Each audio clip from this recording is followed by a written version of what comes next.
All right, I'd like to call to order the work session tonight. It's 6:02 on Monday, March 2nd. I understand no one has signed up for public comments, so we will move past that and go straight into our discussion. It's my understanding that Rachel's going to lead us, and yay, lucky you. Don't forget your microphone.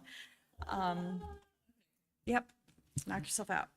So we met, Lawrence and David and I met with administrators, I don't even know what day it was, one day last week, Wednesday? Yeah, it was some day last week. And we sat and went through, so we had 3 full copies. We had one version that was edited by another board member, another version that another board member had taken that version and edited on top of it, and then we had the legal version.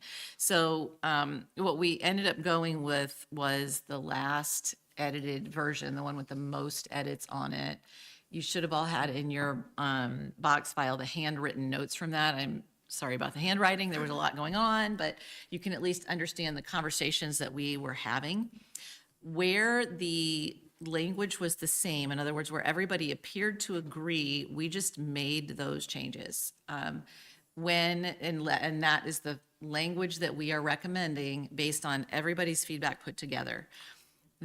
As you go down, you're going to see there's a couple of spots where there was not agreement, and both sets of language have been included. David has it up on his screen in an editable format, and as we go through tonight, he is going to edit, and that is what is up on the screen. So we can follow along with that. And so basically, my recommendation is that we just start at the beginning and read through and ask, this is the time to ask your questions and raise points if you believe there's something off. I don't know about Mr. Rogers. I know there's so I think capacity will be towards the end and will be a big topic, but I just hate to make him wait all the way to the end if we were to have questions about the high school. But we could ask that now, not talk about really the numbers specifically and make those decisions, but allow him to give us some insights if we have questions on the high school, just so if he didn't want to sit through the whole thing, we could respect that, and then we could go through order is just a thought. I am okay with that. I will tell you that I don't think there's going to be I don't anticipate a lot of discussion through items A, B, C, D. It's going to be when we get down really to capacity where there is the most disagreement. So I agree. I really want to respect your time, but I think we can fly through it in order. Is that okay? If it starts to get too much, we'll hop around. Yeah, I agree. I'm just concerned sometimes when we hop around in a policy, it gets hard to follow, is my only thought process. So in looking at the beginning and the introduction paragraph, you notice that we just changed to clean up the language a little bit. So all this is a rewording. It's not change of any intent. We just changed it to say, the following provisions describe circumstances that require clarification or determination of legal settlement and circumstances under which a student may enroll without legal settlement. So this is just language, and I don't think there's any dissenting voice on this particular edit. Does everybody agree with this change? I think so, that's better. Okay. Yeah. So I'm going to click the accept button. I just did it. Okay. So it's, we accept it. Here, keep in mind, I'm not asking you to vote, so we Yeah. can't vote tonight. So I'm just asking you to give your feedback. If your feedback is not the same, then we will incorporate that in, but we're not voting here. I will tell you that in this next section, Section A, we had some question or conversation about whether or not this was in the correct order. We decided to just leave it as it is. So up next was children of divorced parents. There were no changes in text on this one, and we left it exactly the same. Anybody want to talk about this section anymore? Okay. For all those first ones, students of divorced parents, student resident change, that was the order that was sent to us by CCHA, right? That's correct. Okay. Yeah, we decided to leave it as it was. Yeah. The next one is B, student residence change. So this one in particular, we're making a recommendation to just clarify the effective date of the legal settlement may be extended until the end of that school year at the election or the parent, of the election of the parent or a student 18 years or older. So what that means is that if a student starts the year and the family moves out of the district, that student can stay the rest of the year and not have a mid-year transition. Transiency inside a school year is challenging to students and teachers alike, and so that was kind of the intent. We are required by law, the minimum we are required by law is that a student who has completed grade 11 is guaranteed to complete grade 12. So they have basically they're grandfathered their senior year so they can graduate from where they've been going to school. Does anybody have any thoughts or concerns with us allowing that for all grade levels, not just seniors? Is everybody okay with us leaving that language as it is? Okay. I think if our focus is on student achievement, that's a change that we need to consider. I'm gonna accept Jessica's note on there. Yes. That way we have a clean document when we're done. Okay. Okay. May I, actually, earlier when you asked for questions, I didn't got time to ask, and actually I have a question about the A. So the A2 says no later than 14 days. And I wonder, what if in people apply like after this time frame? So what will happen? I just, it's a clarification question. I'm not like against it or whatever, but I just wonder, what if people decided later, not earlier? So what will happen? That's probably an Anna or Dr. Greiner question.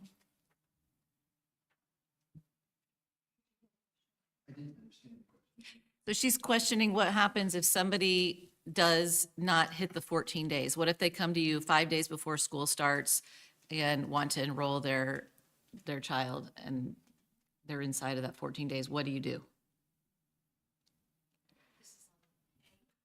A2. This is for children of divorced parents. If, let's say that some of the parents get divorced beginning of the summer, don't recognize this, 3 days before school starts, one, Yes, I think we would look at whatever's decided on the transfer capacity and we would exceed the 14 days. Then we would apply those rules. So they would become a transfer student. Well, they are a transfer student. And so if it was beyond, if it was beyond, yes, then, and we were full, then we would not accept them. Okay, I'm going to use myself as an example. Sure. So I have custody of my children. I have a shared custody of my children. I live in this, they're all adults now, but I live in West Lafayette School Corporation. If I fail to notify you before, say, mid-July or whatever the 14 days are, with this form that says, hey, my children are going to come to school in West Lafayette, you would tell me that they couldn't come, though I live in corporation. Am I understanding that correctly? my understanding with this is that if the parent with the full physical custody lives outside the district. Okay. And the That's other exactly parent right. lives in the district, but they don't have custody. So this doesn't say that. This doesn't deal with that issue of custody. I will tell you that physical custody is not common anymore. It's almost always a joint custody arrangement. If one parent lives in the district, I'm just rereading it. Yeah. Is this one of those cases where what's written in state law is probably behind the times? Correct. Yeah. Correct. If a parent has any custody then and lives in the district, then their student would have the ability to, Yeah, they wouldn't be a transfer. 'cause they wouldn't be Wouldn't be a transferred. They would transfer. live here. Exactly. But does Even if this it's say joint that? custody. Exactly. I think it's implied because otherwise they have a resident, they're living in the district. So they're Okay. a resident student. Okay. So why point two? Why not just then leave it with point one? It's just saying you have to let us know that this is your situation, but why are we then, if that's the scenario, including point two? We can ask that question. Yeah, if we're not required to I'm keep just it, making sure yeah. that it's not a back and forth type thing, but But if you want further clarification, we can ask the attorney and that's a get good that idea. information to you. Yeah. Can you note that to ask legal about item 2? I'm so glad you're doing this. The type you. Thank you for raising that question, Yue. Did you have any other questions on that section? No, thank you for taking. Yeah, I totally missed that, so I'm glad you caught it. Moving on to, we finished B, we're moving on to C, residency of students with military parents. So we did have conversation about this. You'll see there's items 1, 2, and then 3. The reason that we left 3 in there is A, it's explicitly in the law, but B, the conversation that we had really revolved around the fact that sometimes parents don't know what their deployment is going to look like. And so they can say they intend to stay in district, but they don't always have control over that. They have to do what the military tells them to do. So A, it's legally required, and B, it does make some sense. So I would suggest to you that we would want to accept this language. Does anybody have any concern with accepting that language? No, and I think even though this sounds really old, I think this got left in for a good reason because, like you said, with military families, they can't always control where they are. So in this case, intent is enough, Yes. even if you don't actually end up living here. Yeah. Yeah. So we want to go ahead and accept that one. Yue has a question. Oh, Yue? Mm-hmm. So I just feel the number 3 is what the law says we have to put it there, then I'm okay with it. But I just feel it's a kind of strange because intention is hard to measure. Plus, and I feel this is exception we give the military families, and since they're staying is temporary, right? They don't know where they will go next, and so I just feel 3 is unnecessary. If only they are military families and they want to send their kids here, we say welcome. So that's pretty much it. They don't need to intend to live here now. It's just I just feel 3 is unnecessary, and so that's all. If we have to include it, that's okay. But I just feel we don't have to. Yeah, it says, I mean, the comment from legal on the sidebar on this is explicitly in the law at IC 20-26-1953. So we just have to put it in there. Okay. So we'll go ahead and accept that comment. D, there was no feedback. Students of qualified employees without legal settlement. This is consistent. Does anybody have any comments on this particular section? Actually,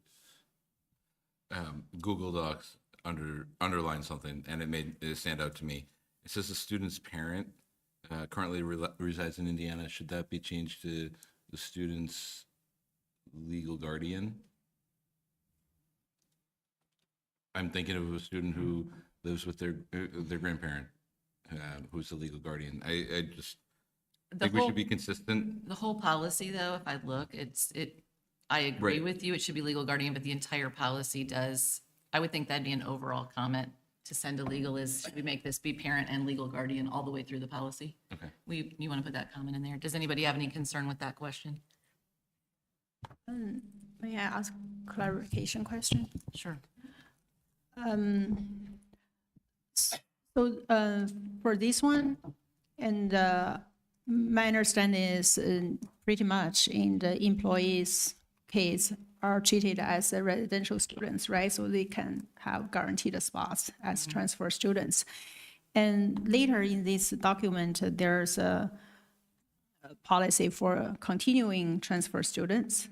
And at this time, I don't know yet whether we will have guaranteed spots for the continuing transfer students or not. We will discuss later, I assume.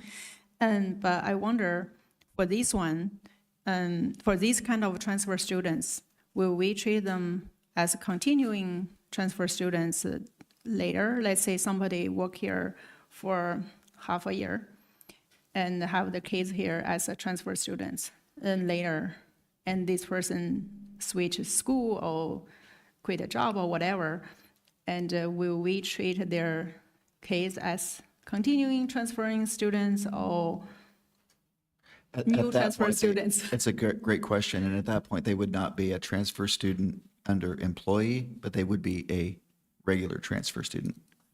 This was something that we discussed in our policy board meeting of they would become the following year, they would become a new transfer applicant.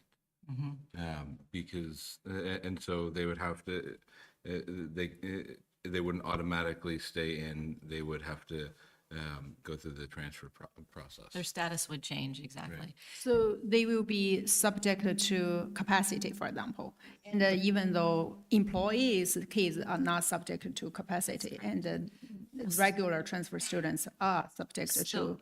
yeah, so in item capacity. 1, it says the student's parent is a current employee of the transferee student corporation. So if their employment is terminated, then that status would not stay with that student. Yes, thank you for the clarification. I wonder then in that case, do we need, oh, maybe this is enough, or we need to explicitly say so, or we don't have to, or by default, everybody will understand that it will be the case. Thoughts, anybody? The question about number 2, about this part, I think that's simply a provision to prevent remote employees from trying to send their kids wherever they're working at. This is Indiana code, just to be clear. We don't get to, I mean, this is what the code says we have to put in our policy. Right. The question isn't though about any of these specific provisions. Right. It's clarifying in the policy itself that students of employees, when the employee is no longer an employee, don't retain the benefit of the employee status and would become and would have to reapply as a new transfer student. I think that's what UA is trying to get at, that, and is that implied or is that explicit in here? I think is where we need to, we might want to add that in and just explicitly say that if the employee is no longer an employee, then the student or their students would need to apply it. Yeah, they would switch to standard transfer status. Right, they would become a new transfer. They wouldn't be considered an existing transfer. And so, But they would, my point is they would be they would be treated, their status would change during that school year to an existing transfer, but then that would be the end of that. They would be a transfer student from that point, meaning they wouldn't get booted mid-year. Well, I guess no, it's- not in mid-year, but because we have the prior,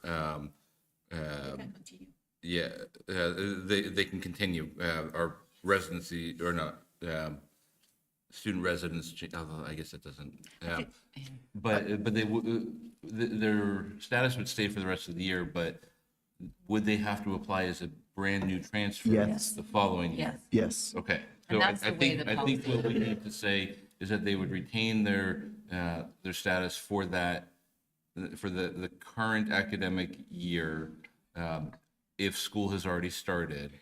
But after that, the following year, that they would need to reapply as a new transfer. Because that would be consistent with what our resident students would have to do. our We could resident use students have exactly to the same reapply every year. language. Now, if our resident students were moving out of district in the middle of the year, at the new year, Dr. Yen makes a good point, they would have to apply at that point as a transfer student. So it would make sense then that staff members, if they're moving out in the middle of the year, they would apply for transfer So- status at that point. But that's the reason I brought that up, is because there's a difference between not working here and moving away. So if somebody's not working here, but they just lived over in Carroll County, could still full well drive their kid here. I mean, they're not moving to Nebraska. Right. So we're going to, if that student transitions into becoming a current transfer when their parent leaves employment and they're still living within 50 miles of here, are we going to make them apply as a brand new transfer, or do they get to be a continuing transfer like others? Can I ask a clarifying question? I heard half of that. Are you asking if someone lives in Carroll County and is a transfer student, and then they move to another house that's out of district? No, what I'm saying is if you have, because we have employees that come from all over the place, but they drive here to work every day.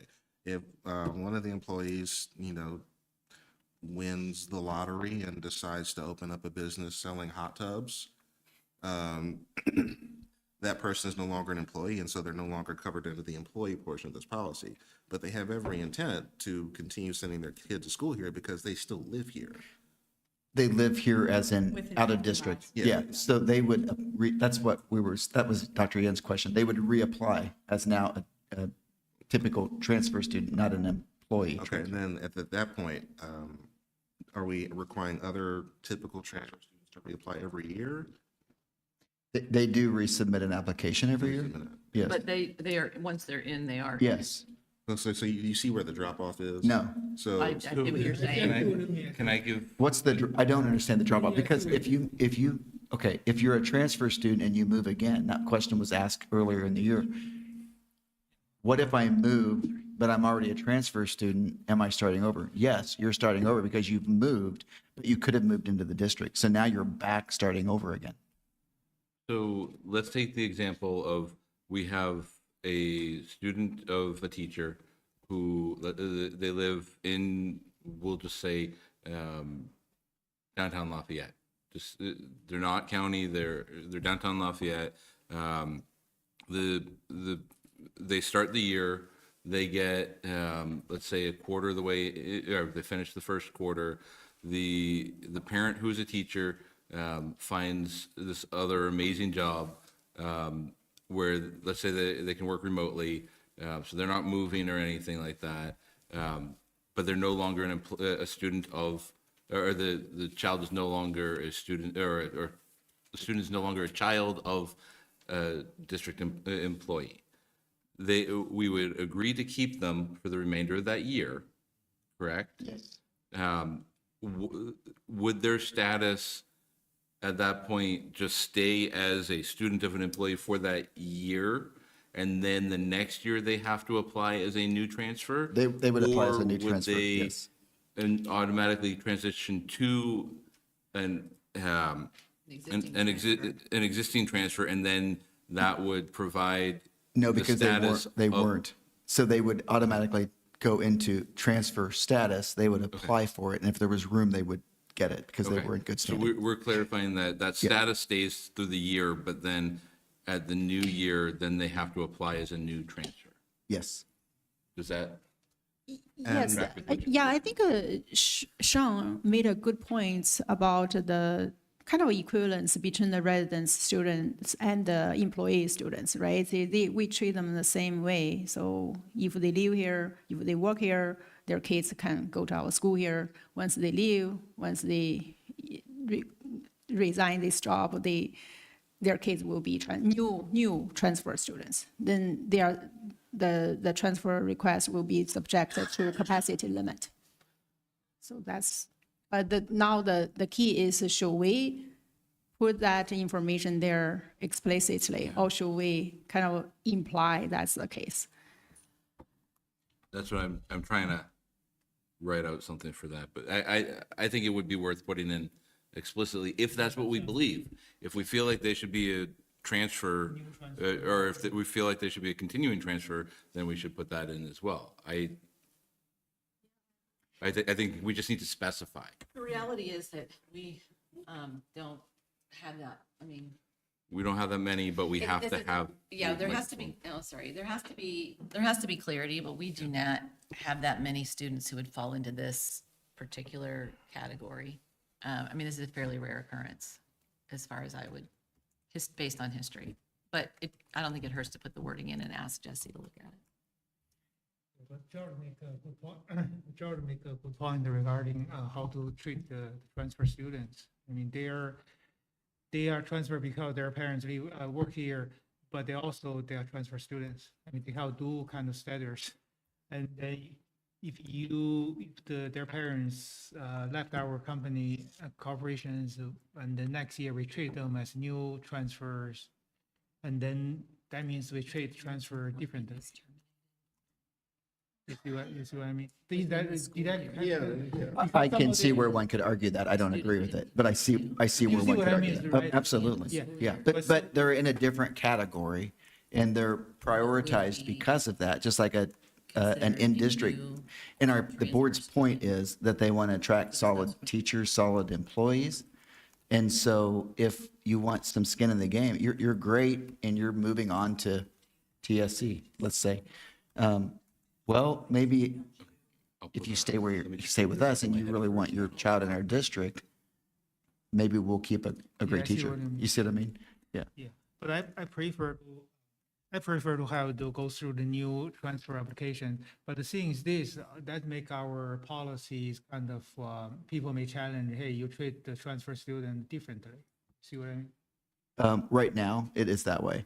So when staff had to pay, or when out-of-district staff didn't have to pay, if they were no longer a staff member, then they had to start paying.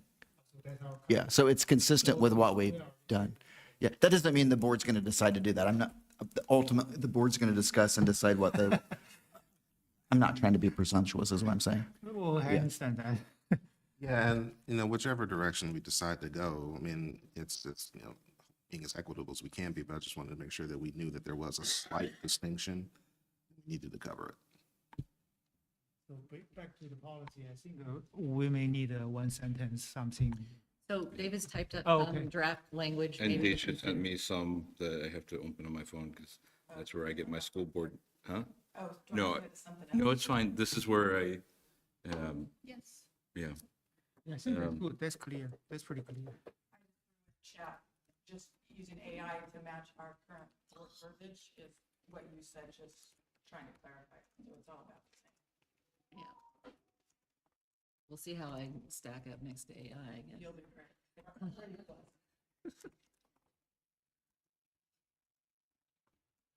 So, funny story about AI. Just a quick There are aside. no funny stories about AI. Now, somebody, because part of my job is to test AI. And so I saw one funny test where somebody asked the AI, hey, I live 500 meters from a car wash. Should I drive or walk to the car wash? And AI said, you should walk. You'll save gas. So yes, as long as you can, do regular human thought, you're still better than an AI. Right.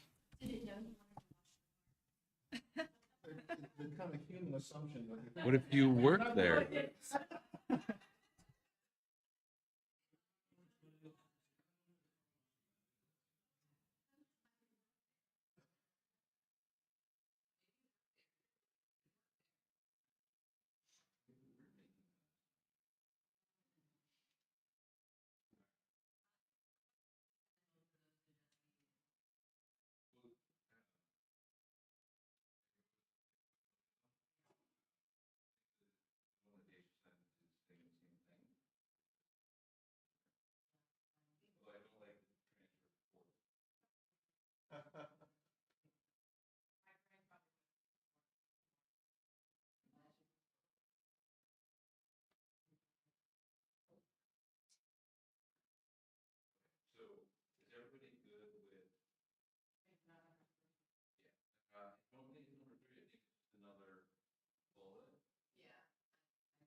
All right, so moving on to item E, transfer students.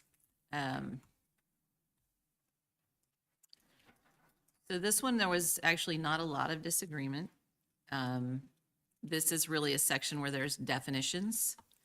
As far as we could tell, we had a lot of agreement in that intro in terms of the definitions. So just looking at the definitions alone, does anybody have any concerns with the definitions as they are done? You see we put one grammatical change in there. And so we're just talking about E, the intro section. I just have one thing, and in a couple of my revision suggestions, I mentioned that the total number of transfers. And at this time, I don't know whether we are not there yet to discuss those suggestions, but I wonder if we decided to use that as one of the criterion, that can be in the definition as well, the total number of transfers. Okay. So when we get down to that, we might consider adding Yeah, you it to the can, definitions. yes, sort of tentatively, and because I don't want to go back and say, oh, just now I forgot to say something, and we're not there yet. But if that's become one of the criterion, then that should go here as well.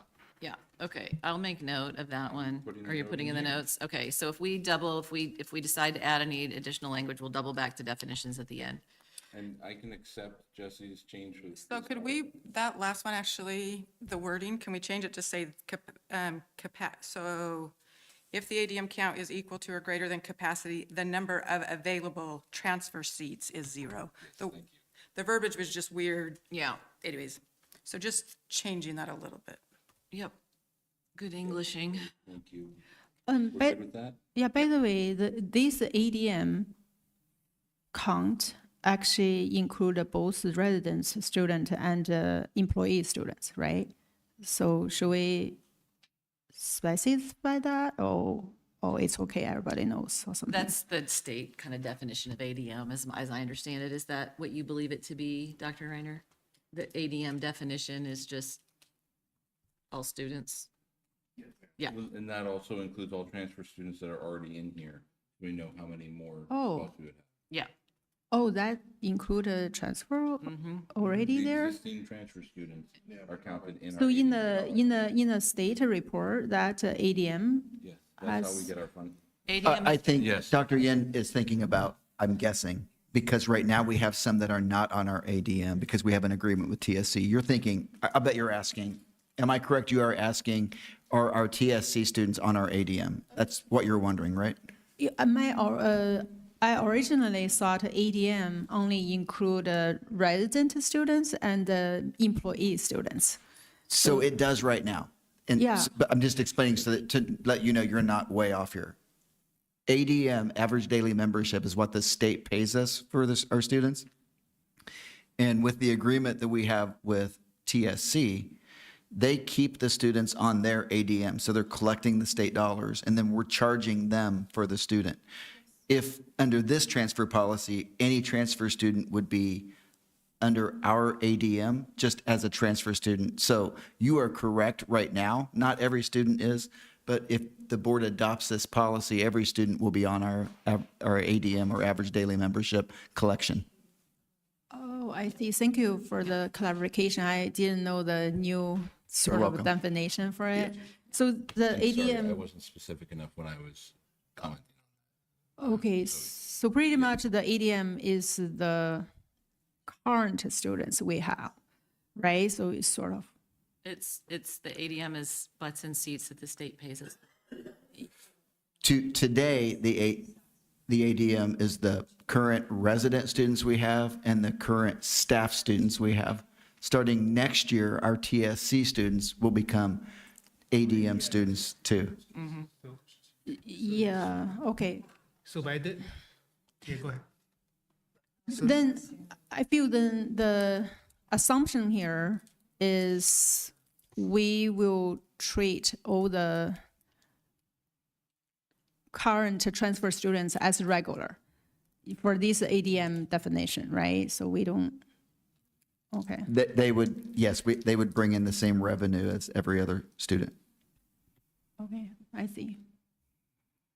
So just to double check, clarify, so next year, the ADM will be pretty much equal to our so-called enrollment, right? So before we have different, okay, Yes.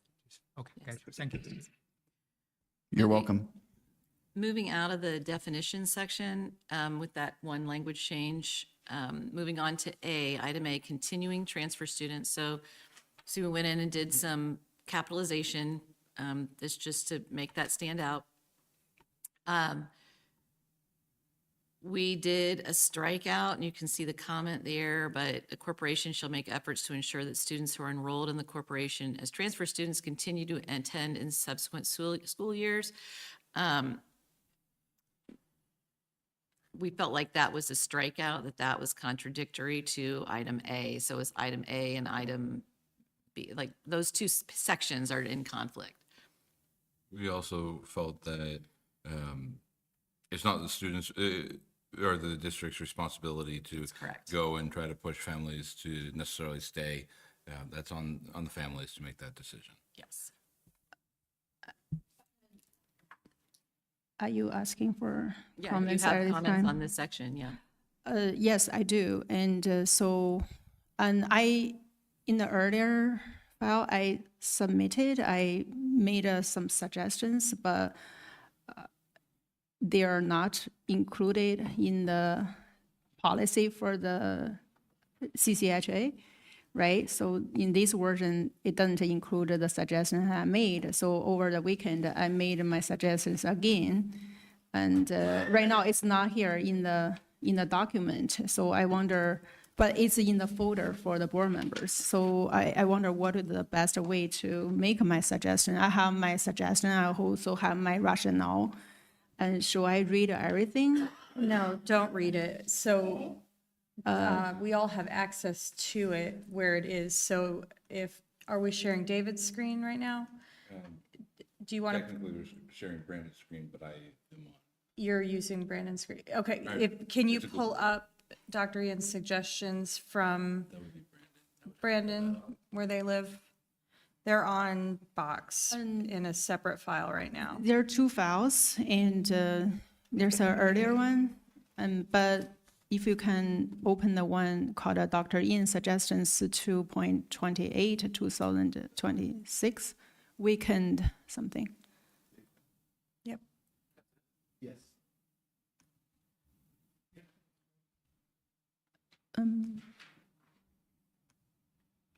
Not, I don't think it's a one.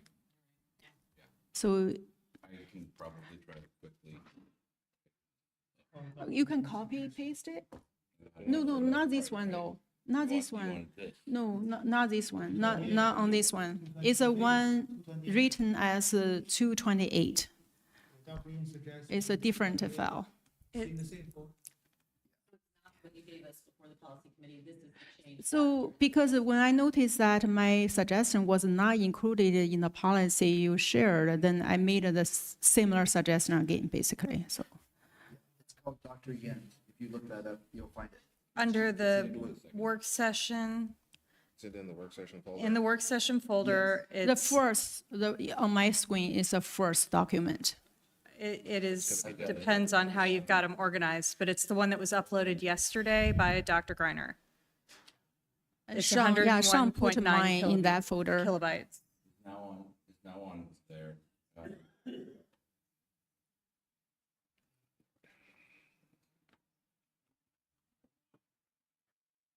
Okay. So, Brandon, if you just pull the Google Doc back up, I added them both. You found, that's it. This one is ready. Okay. Great. Yes. The blue ones is my suggestion for the wording, and the black ones are my rationale for that. Where we just were continuing transfer students The last file we saw, on the Google Doc. the last file, Oh, not this one, not this file. Oh, you put it there. Okay. Yes, you copy it over, right? So, okay, thanks. I didn't copy over the rationale. Oh, okay, yeah, that's fine. It's the continuing transfers. Yeah, Section A and the first so, basically, the current option one says the continuing transfer students are not subject to capacity limit. So what I proposed is everybody suggest all the transfer students are subject to capacity. And so I have a lot of rationale here. And so first of all, actually, besides what I have here. So just now, we also mentioned that the employee's case, once the employee leaves our district, and their kids will become new transfer students, right? So suppose a teacher worked for our district for 20 years, or maybe less than that if they still have kids in our district, let's say 10 years. And with the current policy, then once that teacher leave our district, then their kids may not be able to continue if we have a capacity, if the total number of transfers is over the capacity. Also, in another scenario, if residents have lived in our district, pay extra tax for many, many years, once they leave our district, they are not guaranteed to have a spot in our district. On the other hand, the current policy option 1 basically says if you are transfer students, you have the guaranteed spot in our district until you graduate, which is not subject to capacity limit. So I feel for the first two kind of people, employee students and the resident students, they will feel it's kind of unfair. And so how is their transfer situation different from this transfer situation? I mean, you see what I mean? That's one point. Another thing is I really feel, even though it's unlikely for us to reject continual transfer students, but we shouldn't overpromise anything. I feel that give us some liability issue. What if something changes in the future and we say, oh, sorry, we cannot guarantee your transfer next year, and we will have some liability issue. I really don't feel we shouldn't overpromise anything. If we put a little bit uncertainty there, that protect us, because we never promised forever. And so that's the thing. And so the second point is many residents expressed at the focus group and that we need to create incentives for people to live in our district, and we should prioritize the residential students. And so the uncertainty for transfer students, I think, is a big incentive for people to live in our district or move to our district. And I think that's very important. And so, Can we do these one at a time? Because when you give us 7 things at once, Yeah, it's sure, hard to sure. discuss them. Overall, George, can I jump in first, just with a little bit of the policy committee discussion on this to give some context? Is that okay? You mind? Thank you. This was actually one of the pieces, and sorry, your wording wasn't in there. It was supposed to be in there, but it was an oversight. This was one of the things that, as a policy committee, we felt like we need to, is one of the biggest points of discussion for us, whether or not we will subject existing transfer students to capacity limits, or they're capacity limits, but they're not, we're not gonna be out of fire code. Or if we allow them to, once they're in and treat them as though there are students, which they are. So this is one thing that we do want feedback and discussion on. We've also received feedback that once students are in our district, we should be treating all of our students equally. And so they're valuable pieces to both sides that I think that we do need to discuss. Okay, George and then Rachel. so does anybody have any ideas if we have a scenario where if we're at our recommended capacity and then a family of 6 moves into the district, how do we pick which transfers we're throwing out?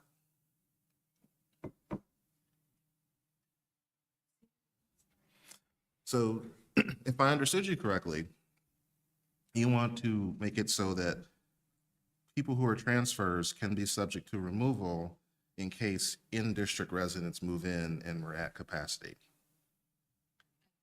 It would be a lottery, Mr. Lau. They would go back into the lottery. Well, but yeah, they're going back into the lottery, but again, that's kind of the inherent unfairness of that. Right, but I'm just saying, there are- if the board were to decide that, because there's, like David said, it was, or Dr. Purpura said, it was heavily discussed, and that the board would need to discuss this and determine where the board wanted to be. And I'll turn it over to you in a minute, Mrs. Witt. But the point is that, like Dr. Purpura said, once the board decides, if they decided that there wasn't a guarantee, then if we were above capacity because new students moved in, for example, then the transfer students would all go into a lottery. That's how that would be decided. Yeah, and I understand that, but that's why I asked the question the way I did, because it sounds very Hunger Games-ish, don't you think? So can I don't think we actually have a problem with the wording. I think we have a problem with the placement. Okay, so what I'm getting from really Dr. Yin, it's very important to her that the community be very clear of the fact that the only way that you can guarantee enrollment in our school corporation is to live inside of the corporation limits. Or work for the Right, or, district. yeah, so for me, perhaps that is a philosophical statement, and maybe that belongs in the opening to this policy as a philosophical statement, rather than specifically attached to this section of the policy, because, I mean, this reads your part, and I understand it reads much like you're putting some teeth into the policy a little bit. It's that kind of language, like, I need, that language is saying, I want teeth in here so people understand, they're not guaranteed. To me, I don't have a problem actually with that statement. It's a very truthful statement. This is the only way you can come to school here, guaranteed. So does that belong up at the top in the intro paragraph that says that exact statement? That the only way to guarantee enrollment is boom. Yes, I think that's a good idea. But as for, I'm not sure what the teeth you mentioned means, but I feel it's more like a disclaimer in my sense. I just feel it's a little bit too much responsibility and liability there, because at the same time, we promised our residents that, we do referendum, we do this and that, because we want to guarantee class size and, the all kinds of issues and quality education and so on. But you never know, what if one day all in a sudden we have too many, which is a good problem, resident students, and we are running out of capacity. And I just don't, I feel it's very unlikely with the population pattern, but I just don't want to kind of make a big promise, say, oh, once you are in, you are always in. It's a protection for us. Also, there's a little bit uncertainty there. So we encourage people, okay, stay here, move here, and you will have guaranteed spots. That also another thing is, I think it will be more fair for any kinds of transfer student, either, including the employees.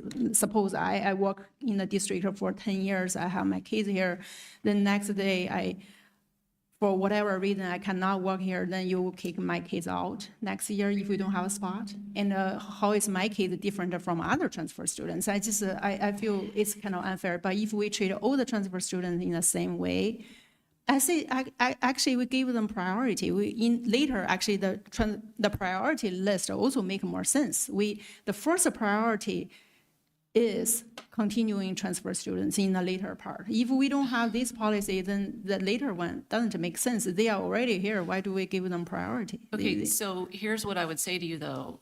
If you look at that paragraph that you have written and submitted there, everything in that paragraph exists elsewhere in this policy except for enrollment is not guaranteed. So if you have it in there and it says transfer students must submit an annual application for continued enrollment in the corporation, that is addressed further down in the policy in transfer applications.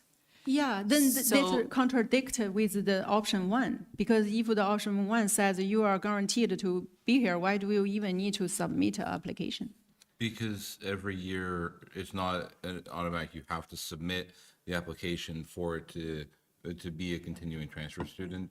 That way, if a family doesn't submit, then they're not in. They wouldn't be in. Well, there's a practical reason for that too, because we also ask even in-district people to register every year. So if they don't submit an application, then the assumption is they're registering somewhere else. Correct. So that's my point to you, is if you look at your text, really everything that you have put in that paragraph exists already elsewhere, except for that philosophical statement. No, option one just says, once you are in, you are always in forever. But option two says, we will try very hard to keep you here, but we cannot guarantee it. So it just, again, give us a little bit protection, because you will never know what will happen in the future. What if somehow somebody else become the school board members and decided, no, we don't want to do this open district anymore, A and different so. board could change the whole policy. We're not chiseling No, this into a but stone people can tablet. argue, and, oh, when we start to transfer, you said forever, now you say no, and you break your promise before. I just, again, frankly speaking, I don't imagine we will say no to the current transfer students in the future, but just having that protection, I feel is make it safer. At the same time, motivate people to stay here if anyone want to have that certainty. So you keep talking about safety and having the ability to not break promises. Yeah. However, my question to you is, which is better for the students? To worry every year that they're not going to get back in from the time they're in kindergarten till the time they graduate, and worry that they're somehow second-class citizens in our schools?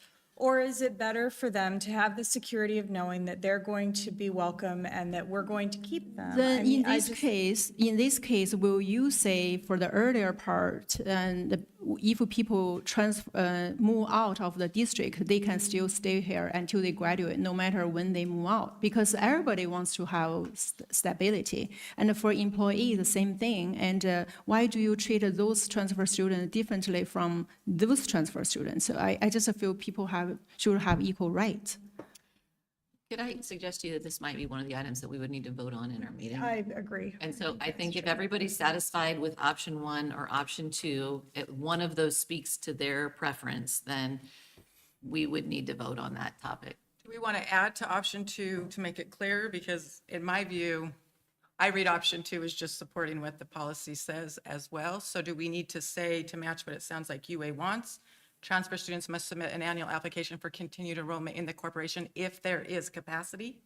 Because that feels like that's what the debate or difference of opinions. In my view, I don't want capacity changing every single year, depending on the number of transfer students and everything like that. I also do not, in my view, employee students, resident students, and transfer students are all different categories, and I don't want to be encouraging people to move out by saying if you're a resident, you get a transfer student. I also don't think we want to encourage employees to come short-term and then leave to play this game. I also believe that making kids shift back and forth is not in their best interest. And so from my viewpoint, option one is the best option, because if we're going to say we're taking a transfer student, we're committing to say, at this point in our policy, we're going to have you join us. I don't agree that that's promising lifelong, never change the policy. In my view, if we get to a point that we can't keep the transfer students, we need to have 2 readings of a policy and have a good discussion. And so, but I think that we do need to have both options to vote on. So I'm just wondering, do we need to add some verbiage or something to make it clear that there's a difference? Because I don't read a huge difference with the way it is right now from A to B, option 1 to 2. I think that the primary point of difference is really, it's about adding what amounts to threatening language. It is a threatening piece of language. You're either going to put it in or you're not going to put it in. And my only point is, I think that I have zero problem presenting people with the truth and the reality that if the only way to go here in a guaranteed way is to live in district, I don't have any problem with that. I just think that belongs in the introduction as a philosophical statement, because it is a philosophical statement. Where my concern is with option 2 is that it is redundant text. So later, if it says transfer students must submit an annual application, if you repeat that here, then that is where you start to get into some murkiness in your policy. So that is my only real issue with number 2 is I say move the teeth to the intro and drop the redundant language. And I mean, that's where I am with it. So can I make, Lawrence, it looks like you had something to say. Yeah, just follow up with Rachel. So you say move something on the first paragraph, so what are you talking about? So on the first paragraph, it says, we will educate tuition-free students who have legal settlement in the corporation and students enrolled in according to the requirements of Indiana Code citation. I would put a sentence in there that says, the only guarantee for a student to attend West Lafayette Community School Corporation is to live within corporation boundaries, be the child of an employee who meets the criteria for employment. It Yeah, kind of I already think- I says think that, though. I think that's me. Yeah, I I think mean, that would be a Dave. better idea probably. so Because, I mean, yeah, go ahead, David. we have that language. Thank you. We have enrollment in the corporation is only guaranteed for students who reside within the corporation's boundaries or whose parent or legal guardian is employed by the corporation. We can say as specified later. We could add that in, where did you say in the first paragraph? I think after the Indiana Code citation, So right before the the corporate, corporation verifies. okay. So if we go back, Brandon, can you go up to the very top of here? All the way up, I think So, it's a right- philosophical statement. right here. Yeah. Enroll. This is the wording that Dr. Yin wrote. That it seems, it is a general agreement among everybody. Well, But I caught, not quite. okay, So what I was gonna say, Yeah. but Lawrence wanted to talk. The very first paragraph really already says that. I mean, it says that in very legalistic language, but it already says that. The only people that the corporation will educate tuition-free are students who have legal settlement in the corporation. yes. We're not all lawyers, George. I'm not. No, but I think that it makes sense to make this very clear up front in not legal language so that when people read that, it's super clear. I think that putting this in works. Okay, so To me, it's a compromise. Does that work? so be careful how much edge we're putting on that clarity, though. Huh? Said we have to be careful how much edge we're putting on that clarity, though. Yeah. I don't think, I don't think we need more on that up here, but I think you need to make it say as specified in this policy, it's specified, in this policy. In Later this make it sound like policy. next week or, or when we get around to redoing all the right, policies again. exactly. I won't be here for that. Okay. I hope I won't either. Does that, does anybody have any issues still with that? Anybody, George? As long as we're not continuing to beat that same pinata later in the document, yeah, that's fine. Okay. So can I click accept on this? Is there anybody that doesn't have? Do you want the attorney to check this? So- Yeah, but I'll put this, well, okay, I'll just leave it like that. And I will also add a comment.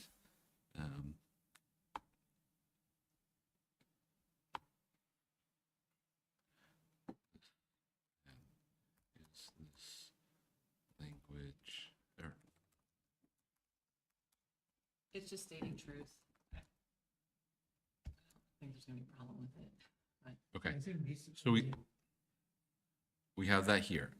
Let's go back, unless anybody had anything, Lawrence, I'm sorry, I interrupted you. What No, were you- no, that's okay. I'm okay with this paragraph. If you want back. Okay, you- let's I'll go back to down.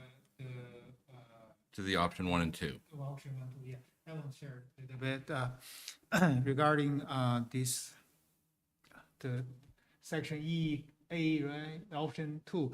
Yeah, I don't think Dr. Yin's suggestion is any threaten language or offend people. So I just think that's probably, that's why I think put at the very beginning, we have some guarantee language that will be, I mean, my understanding, our surveys and as well as the focus group, the number one consensus of the community and also our school is we want to put the residents' student priorities. So probably one reason behind Dr. Yin's proposal is I think she want to put our in-district residents higher priority, kind of guaranteed, but others doesn't have these kind of guarantees. I think that's probably the initial purpose.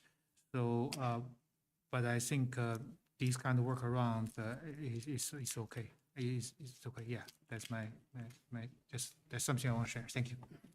Might I offer that that problem also kind of takes care of itself with the numbers that we publish? Because for any given grade level, if there is no room for people to transfer in, then they won't. But what if we all in a sudden have a lot more resident students and we are run out of space? Then should we keep the promise for transfer students, or should we keep the promise for the resident students that we won't have a super large class size? So that's one of the reasons why we had talked about having a published capacity and a building maximum so that there was a little bit of room there and enough room in that so that we wouldn't ever reach the point, or it'd be very, very rare to reach the point where kids were, being, overstuffing the classrooms. But when you talk about the extra room, the number is one thing, and the reality is another. For example, some people said in some of the language class, the class size is about 30 already right now. And Language classes at what level? In the high school. language, high like early. French class, I don't know, that's what Well, I think heard when from we a get to the parent. numbers, we should talk about that. But I think for this, the question is, are we trying to set a policy that we're never going to change for 20 years? And in my view, no. We don't know what funding's going to happen. We honestly don't know what our community is going to look like in a couple of years. There's a lot of unknowns. So in my view, what we're doing is setting a policy that we think works for us now.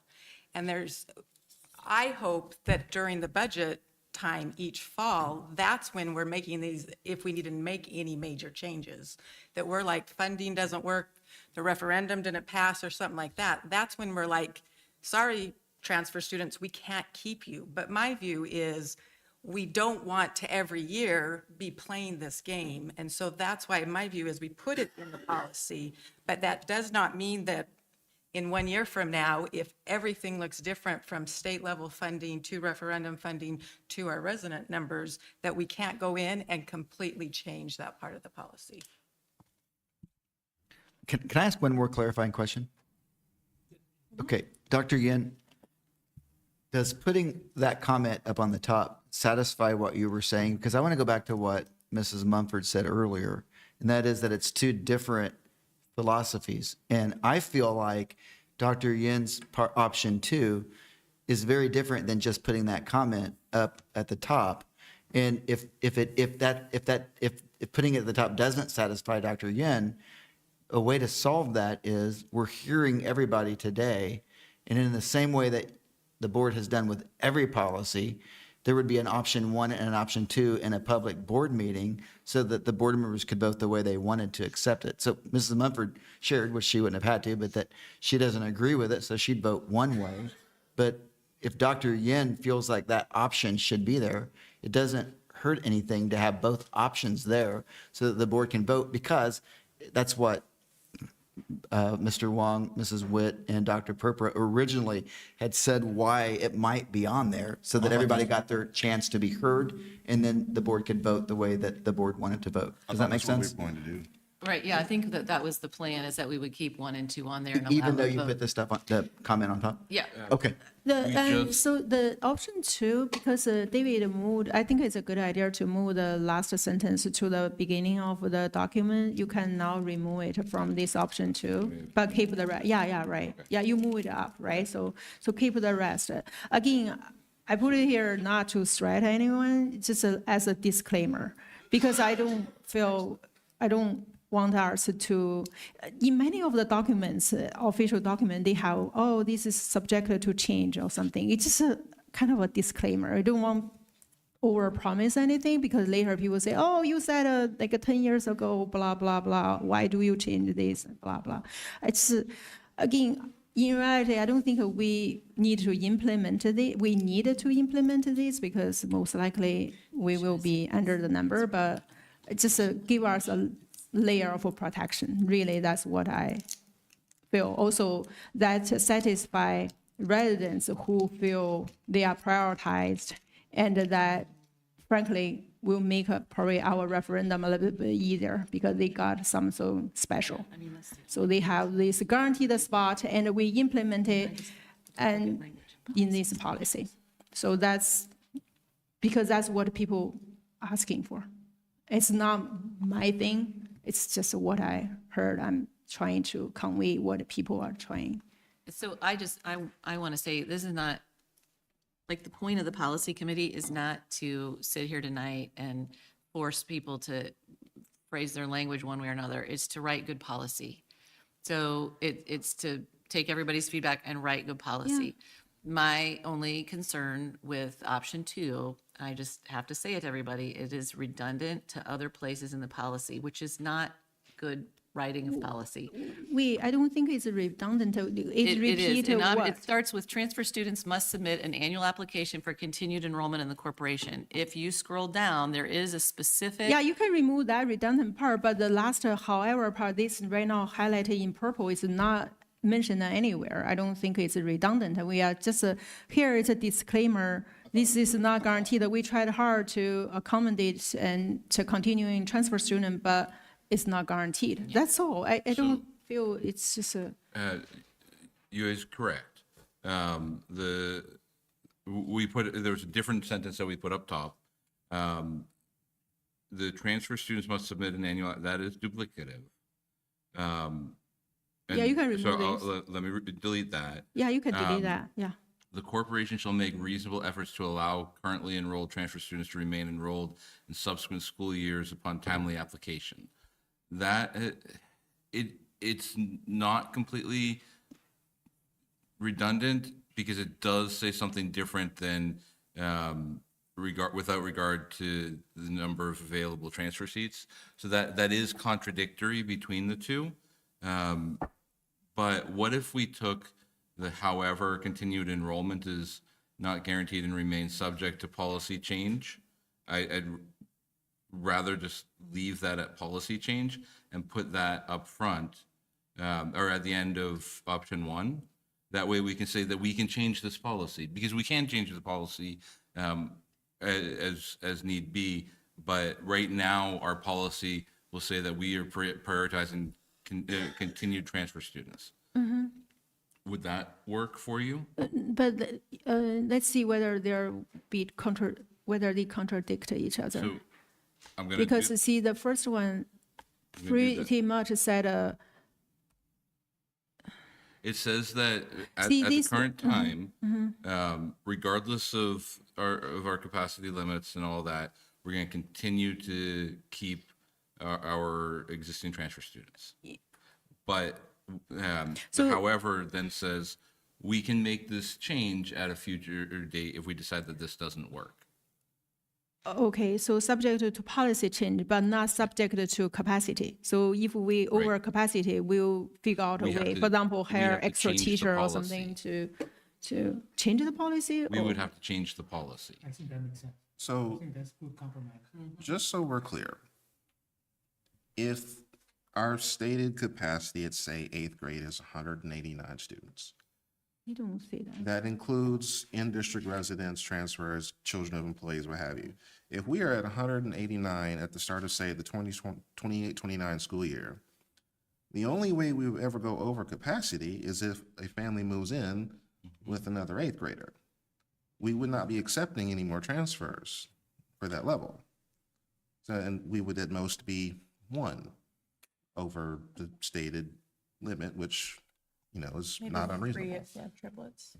And maybe 3 if they have triplets. Yeah, anyway, come back to this policy. Basically, it means it's subject to policy change, but not subject to capacity limit. So we are okay to exceed the capacity. So if we have to. Go ahead.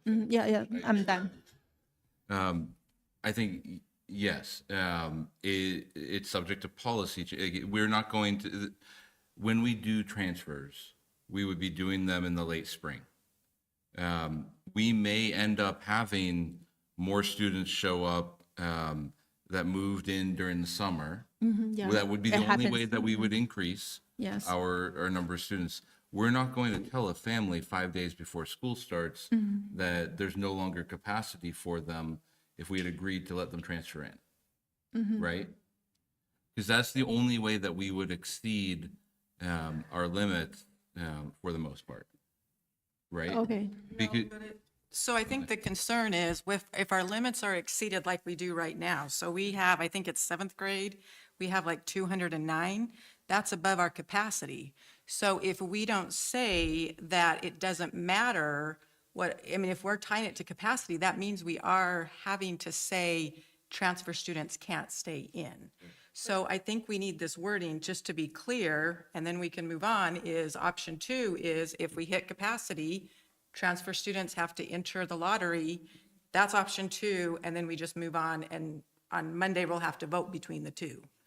But I think that's just the two differences, and yeah, But you're just- right. that's it. I'm just gonna say, keep in mind that the very next section is B, capacity, ADM count, and available transfer seats. That's for new. So, but we're gonna hit this issue of capacity here in just a jiffy. Yeah, it's a different topic, and that's for new transfer students. But this one basically says the continuing transfer students are not subjected to capacity. So that's what I read from the option 1. I think that's where the difference of opinion comes, so I think that's just the vote. Yeah, I'm just saying it's not a kind of redundant point. It's Yeah, we can, a I mean, different We point. can vote. Well, let's leave these two options as is for now, as option 1 and option 2, and we can vote on that next week. Do people agree to put this one in the option 1 though? Anybody have an issue with adding the however to option 1? no, I don't have an issue. Yeah, I'm okay. Okay. I'm okay with.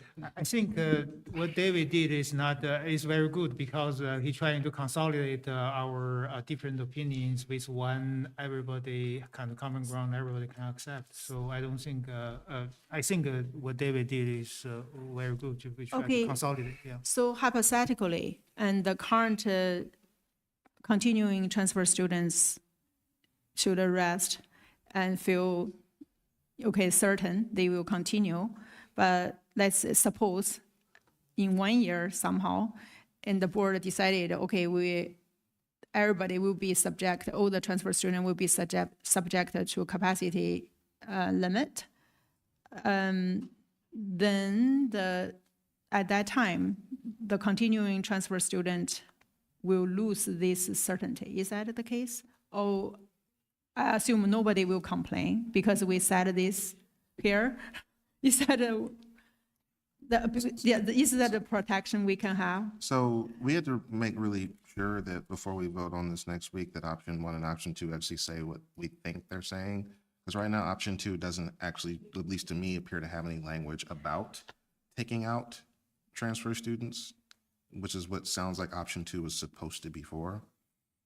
And then as far as option 1 is concerned, I mean, I suppose it's fine, but again, just adding more of the, thorny language that we said it once, it's already well-defined that if you don't live here, you're not guaranteed here. We don't need to keep telling people that throughout the document.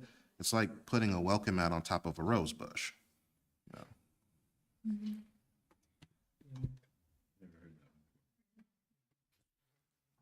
So Lawrence wants Oh, to say sorry. something. So my question to Dr. Yin, I mean, with this kind of change, my major reasonings for the option 2 is basically what our community, the survey and also focus group require is we prioritize in-district residents. And basically, the follow-up question will be, what is specifically clause in the provisions in your policy, your priority in district residents?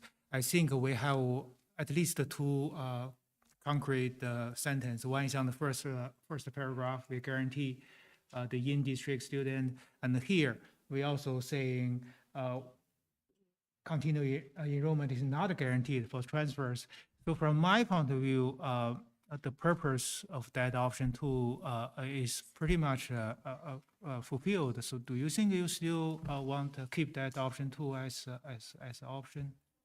Or you think this consolidate, this kind of modification revision can be? I think we just have to vote on this, you guys.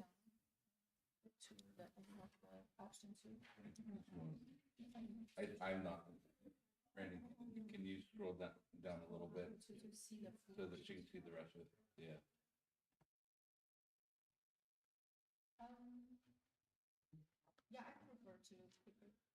You still want to keep the option two, right? Okay. Okay, okay. I want their voice to be incorporated in this Okay. policy, but people can vote no. But I really appreciate David, Dr. Perora put consolidated, David, you make effort to consolidate everybody's opinion. Thank you. Yeah, thank you. I think now the option one, is Okay, so if we can move on to B, capacity ADM count and available transfer seats. This is one where we do have, again, this is going to be defining what we are going to vote to choose between, because we're not going to reach agreement on this one tonight. So in the first part of the paragraph, you can see that there's some punctuation changes. I can accept those. Yeah, I mean, if everybody's okay with changing the, So I want to understand why we took out by grade level, because that is the capacity that we're looking at, is each grade level, what is their capacity?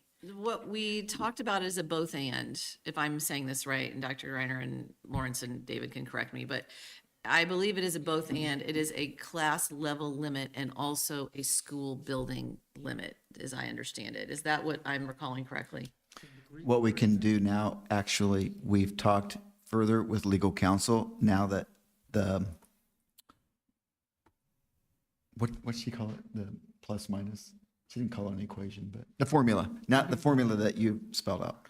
What we can do is, because there's a way to follow procedures for it and be fair, it gives the board more ability to get to that number, that sweet number of 2320-ish. And what you can do is use the formula and start at kindergarten and move your way down, and then stop once you've reached corporation capacity. So you can have both if the board decides to do that. So I'd like to leave this in because I actually don't agree with that mindset. For me, transfer students, why at this point, if we don't pass the referendum, and I think that should be driving all this, I think the conversation's very different. But at this point, our transfer students is not to bring in funding. I feel like our community is saying the referendum is. Transfer students is to equalize grade levels. So if we're looking at an overall capacity number, that will not necessarily equalize grade levels. And so that is why, for me, this by grade level is super important, because that's the capacity to me that matters. If we have, for whatever reason, hit capacity by 8th grade, I don't want 9th, 10th, 11th, 12th grade to be low numbers. This overall one is going to give us kind of what the picture is if we met capacity. But to me, the reason for accepting transfer students is I don't want our grade levels to be all ski-wampy. And so that's why, to me, this is a very important part. Does that make sense? It does, but the point, yes, totally makes sense. Okay. The equalizing grade levels, it would start earlier, and so it'd be consistent throughout. So that was the point of having both. But your point, I get your point. But so if, as those larger numbers were transferring out, if you were at the 2,300, eventually, if you're starting at kindergarten and going down, eventually it should more equalize out to where you're at your 2,300 equal. That's why you would keep going to the next grade level. But I'm not arguing with you. I get your point. I just wanted you to understand the other side of how it still could equalize. Does that make sense what I'm saying? Not suggesting I'm trying to. Yeah, no, I just feel like there is a difference at looking at maximum enrollment versus each specific grade level. And that's why but I see what you're saying, but I still think that for me, it's a big deal, this by grade level. so just also so you know, one of the things, those of you who weren't in that policy meeting, one of the things we talked about is there was originally a table in this. And the conversation was that the table is worthwhile and should be there, but should not be in the policy, that there should be a link in the policy to the table that allows the table to be updated with changing information. So that's one of the things that's kind of changed here in conversation. That is, I think, part of this conversation too. And that is something that I'd like to recommend that we can vote on Monday, is I feel like it's very important to have the table in it. To me, what the capacity is the key point of all of this. And I don't want year to year this capacity changing technically behind the scenes. I want capacity set, and if ever it needs to be changed, then we have a 2-reading policy, review. The community is well informed that we're changing the capacity, and it's very transparent, out in the open, has to be done. With a link, honestly, what can happen 3 years from now is the superintendent could say, I want to increase capacity, and just does it. And if people aren't like watching it super specifically. So for me, I would like that to be an option that is in here, because I think that is kind of the key transparent piece, is to share what our view is of capacity. Do we already have the total corporation capacity listed somewhere else in the policy? Because, and I totally get where you're going, and I also get where you're going too. So keeping the language of grade and building level capacity, I think was good to allow that flexibility, but also proceeding in a practical way with how he's talking about was starting with kindergarten first, because then you get to keep those students for longer. So I think we can do both at once. My fear about putting the chart in the policy is that then it becomes an act of policy to change it. And if we already have the number, the total district number, and that each building number is set in stone, it's another one of those things that I think is slightly redundant and makes it a little bit harder to read if we've got a chart in the middle of all this too.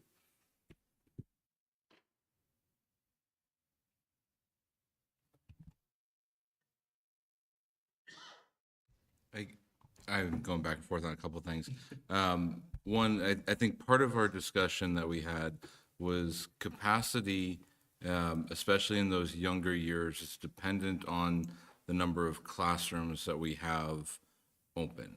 And so if our capacity was based off of, say, 7 classrooms for kindergarten, and we decided that we wanted to open another classroom that would boost capacity, that would have to, if the table was in policy, or was in the policy, then we as a board would have to vote twice, first and second reading, to add a classroom functionally, because we would be increasing policy. If there's a way around that, I think that having the table in here could work. Or there are also other ways that, if we had 8 classrooms, let's say, in one grade, and we decided to we made room somehow for another classroom to have 9, that would require us changing the policy to add another classroom. And I'm not sure how we could do that easily within policy. But I also do like, in terms of the focusing on grade level capacity, because functionally grade level or transfer capacity, or the total capacity is a function of grade level capacity, and so it's kind of duplicative. I don't know, once we reach capacity on each grade level, then we get to, we'll be at total capacity. So I think that it makes more sense to frame it around grade level capacity, because that's how we determine individual capacity. I don't have a problem with leaving the words grade level in there. Oh, sorry. I don't have a problem leaving the words grade level in there, but I agree with David. The handicap there is if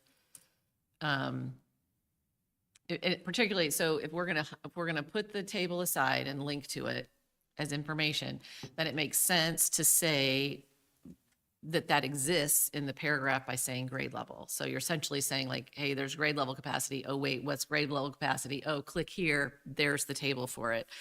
That would, to me, be a compromise that would allow the superintendent and administrators to add that classroom David's talking about, but still would be a point of clarity for the reader that it exists. I don't have an issue at all with grade level capacities, but in that scenario where we open another section, that's a different story.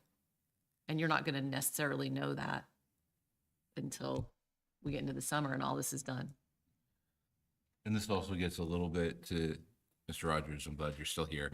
Aren't Aren't you glad you stayed?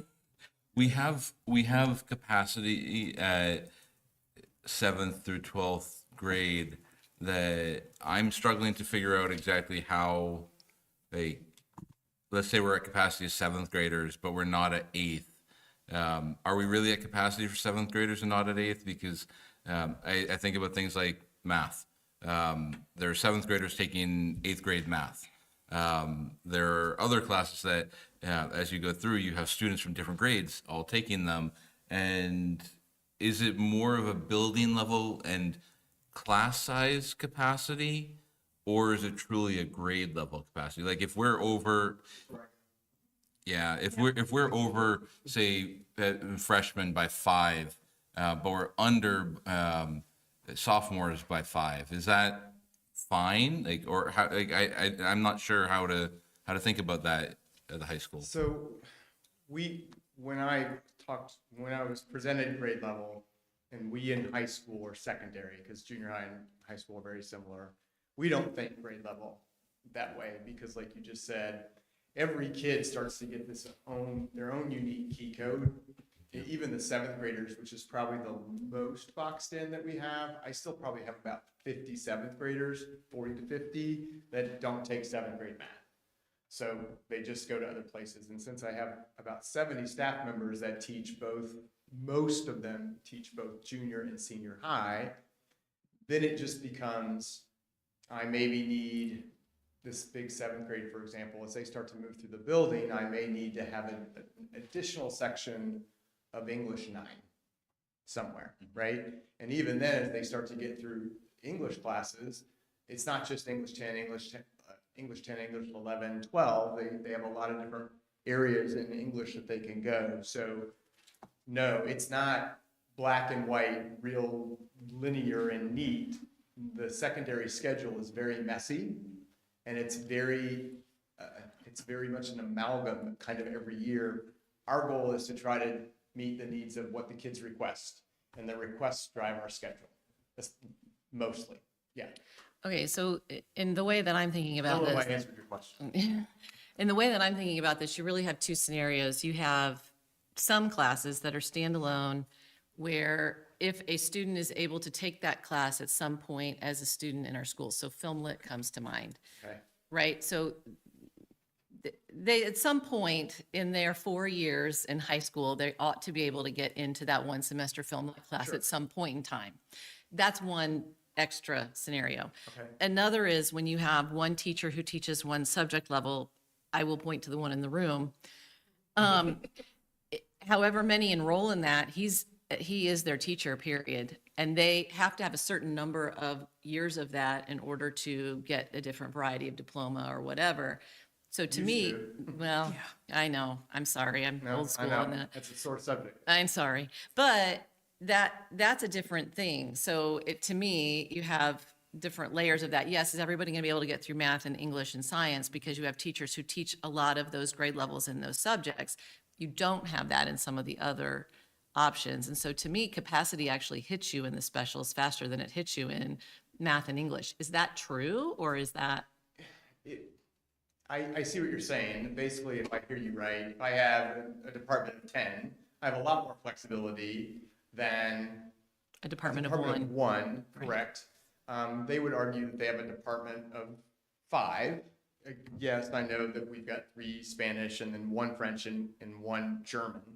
But we also are adding to that, like we're taking away a little bit of our flexibility by seventh grade rotations, by even allowing the eighth graders in ahead of schedule. We don't have to do those things. They want to do that. I get it. We like that philosophy to allow kids to experience a little bit more so they can make a more educated choice. They want it for recruiting, right? Which makes total sense. The biggest sell for their program is them, right? His personality, not that you would know that he has it. And so they want kids in their room. And so if they're tasked with 20 or 25, I can handle it. Please give me more. Now, are we going to turn kids away? No, not through their 4 years. Will I have to say to an eighth grader, we're full? Yeah, but we've just kind of started that over before me, but it's not been around forever, right? Eighth graders starting more language. So, and we did that also as things have changed. We needed to get to 3 years of them, right? Or 2 and 2 by high school. Well, our students wanted to get those kind of off the books, if you will, so they can get all to the AP classes. So that driver is not there as much.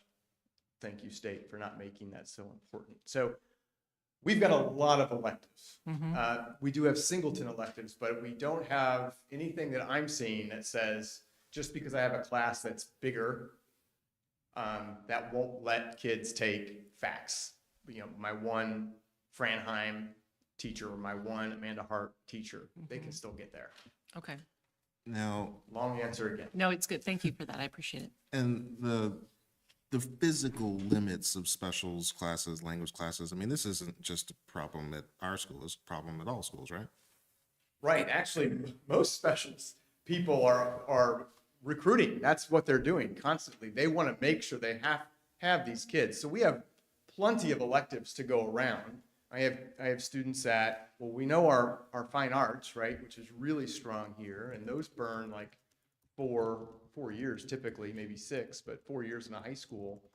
It's hard for them to even get into an art class. And if you do that in an art class, well, they're not taking necessarily that world language, or they're not taking our tech classes, or they may not be taking our FACS classes. There's only so many that they can take within their 7-period day, 4 years, right? So, and that's one of our summer school drives, is to try to free up classes so they can take more. So we're not at, when I'd say capacity, it's a word we're using, we have plenty of electives to go around for students to be able to get to.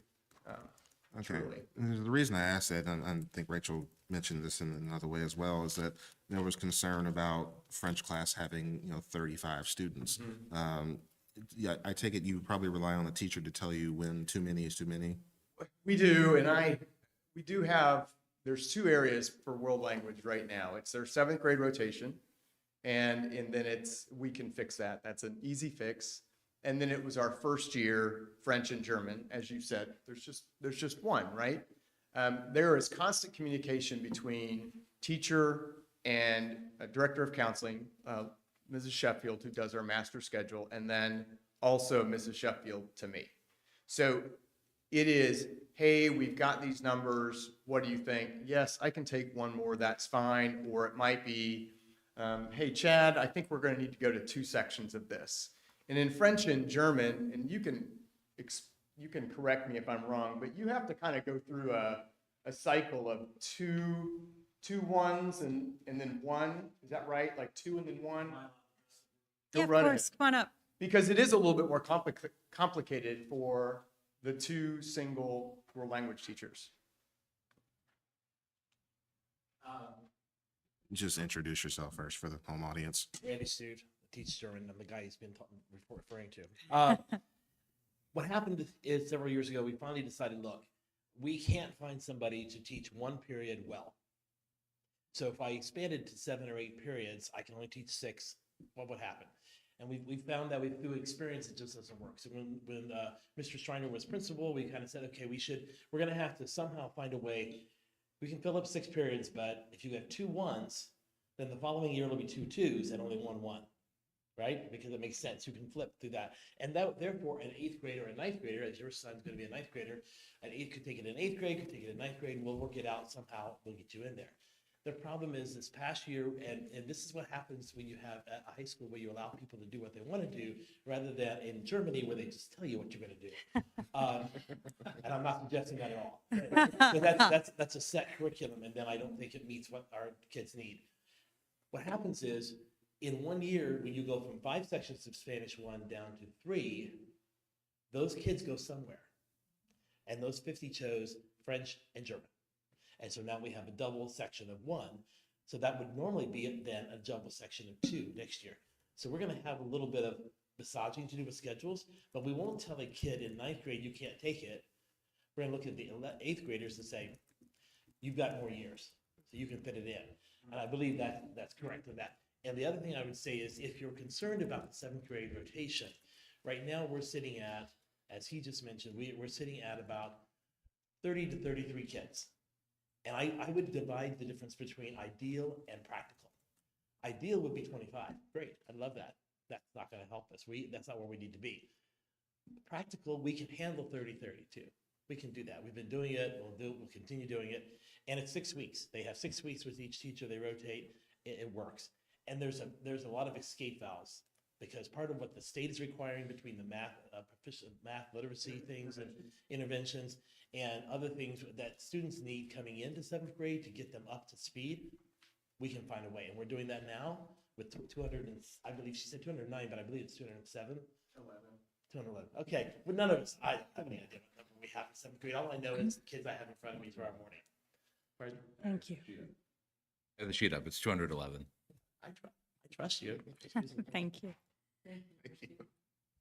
It almost feels as though high school and even junior high scheduling is very complex and difficult to understand for people who don't do it all day, every day. And the kindest thing we might be able to do for your building as a board is to allow you the flexibility to put the kids where the kids need to be and trust you to handle your job, like to do your job well as you do. If numbers are, if we got some worries about numbers, I need to hear that. I do, so that we can help fix that. I do.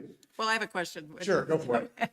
So I'm understanding, and to me, it makes sense, when we're looking at 9th through 12th. Okay. I think same numbers generally in each of those grades. There's lots of elective options. I actually have no issue whatsoever if my 9th grader can't take a class because it's full, needs to take it as an older grade. Like, Okay. I feel like that that seems to be working, at least what I'm hearing and personal experience. Okay. The part that I'm still not grasping is having 7th grade numbers equal that, because I personally have had children who are sitting in classes that are 33, 35, 38.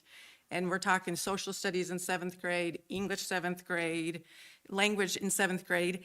And there's been severe discipline issues. There's teacher issues. This is their first time in a junior high, and it's just honestly feels like chaos. Okay. And no fault of the teachers. The teachers are doing a phenomenal job. So I guess my question is, why can't we have lower 7th grade numbers and then boost for capacity? Meaning if we do decide to bring transfers in. Now, if it's just our in-resident, we're going to do what we need to do. Right, I get it. But I'm talking about our capacity. If we decide to take new transfer students, why don't you have 7th grade lower than all the rest? Because 7th grade is moving together. They don't have as many options. Mainly math is their only flexibility. Yes, maybe.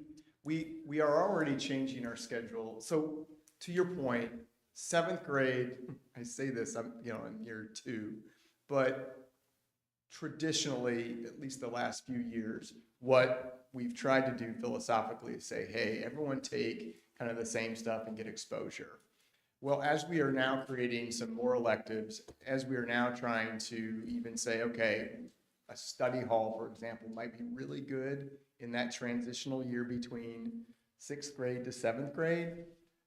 As the state's mandating, okay, you're going to do math interventions, and we can even see potentially a need for language arts interventions.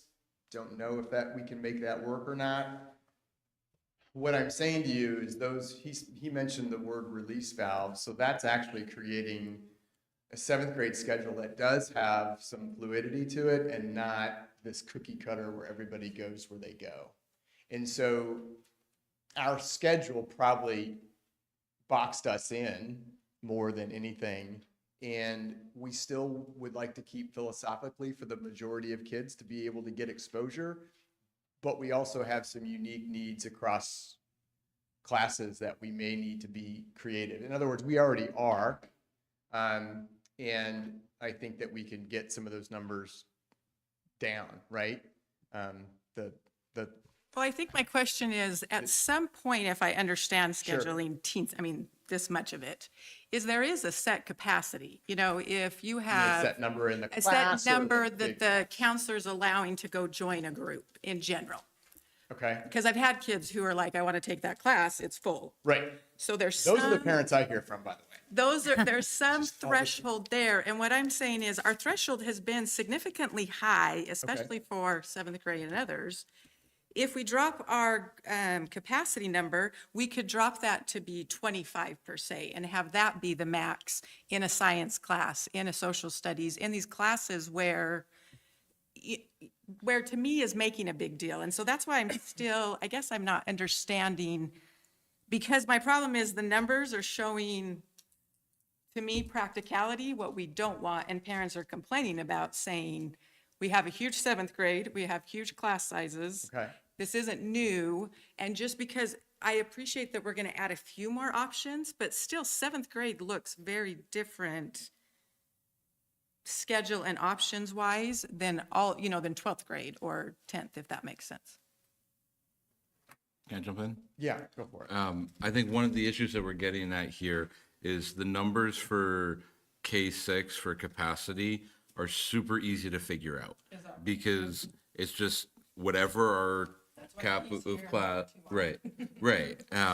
But we individual class, we can cap a K6 class at whatever number we want to cap it at and then just multiply that. But we can't necessarily as easily do that. Like we can't say 25 for a high school class and then calculate our capacity based off of that because there's always flexibility. Like let's say that we have 40 kids who want to take this one class or need to take this one class. That might require opening 2 sections of it, but there might be just saying a cap. I think a cap on the classroom size for a high school class is different than transfer and total enrollment, or if that at each grade, because the classes that students are in are so fluid that I think it's a different question. We need to figure out what is the total number that generally gets us in this ballpark of class size, but then there might need to be a separate discussion on capping individual classes. Does that confuse it more? No. Or does that make?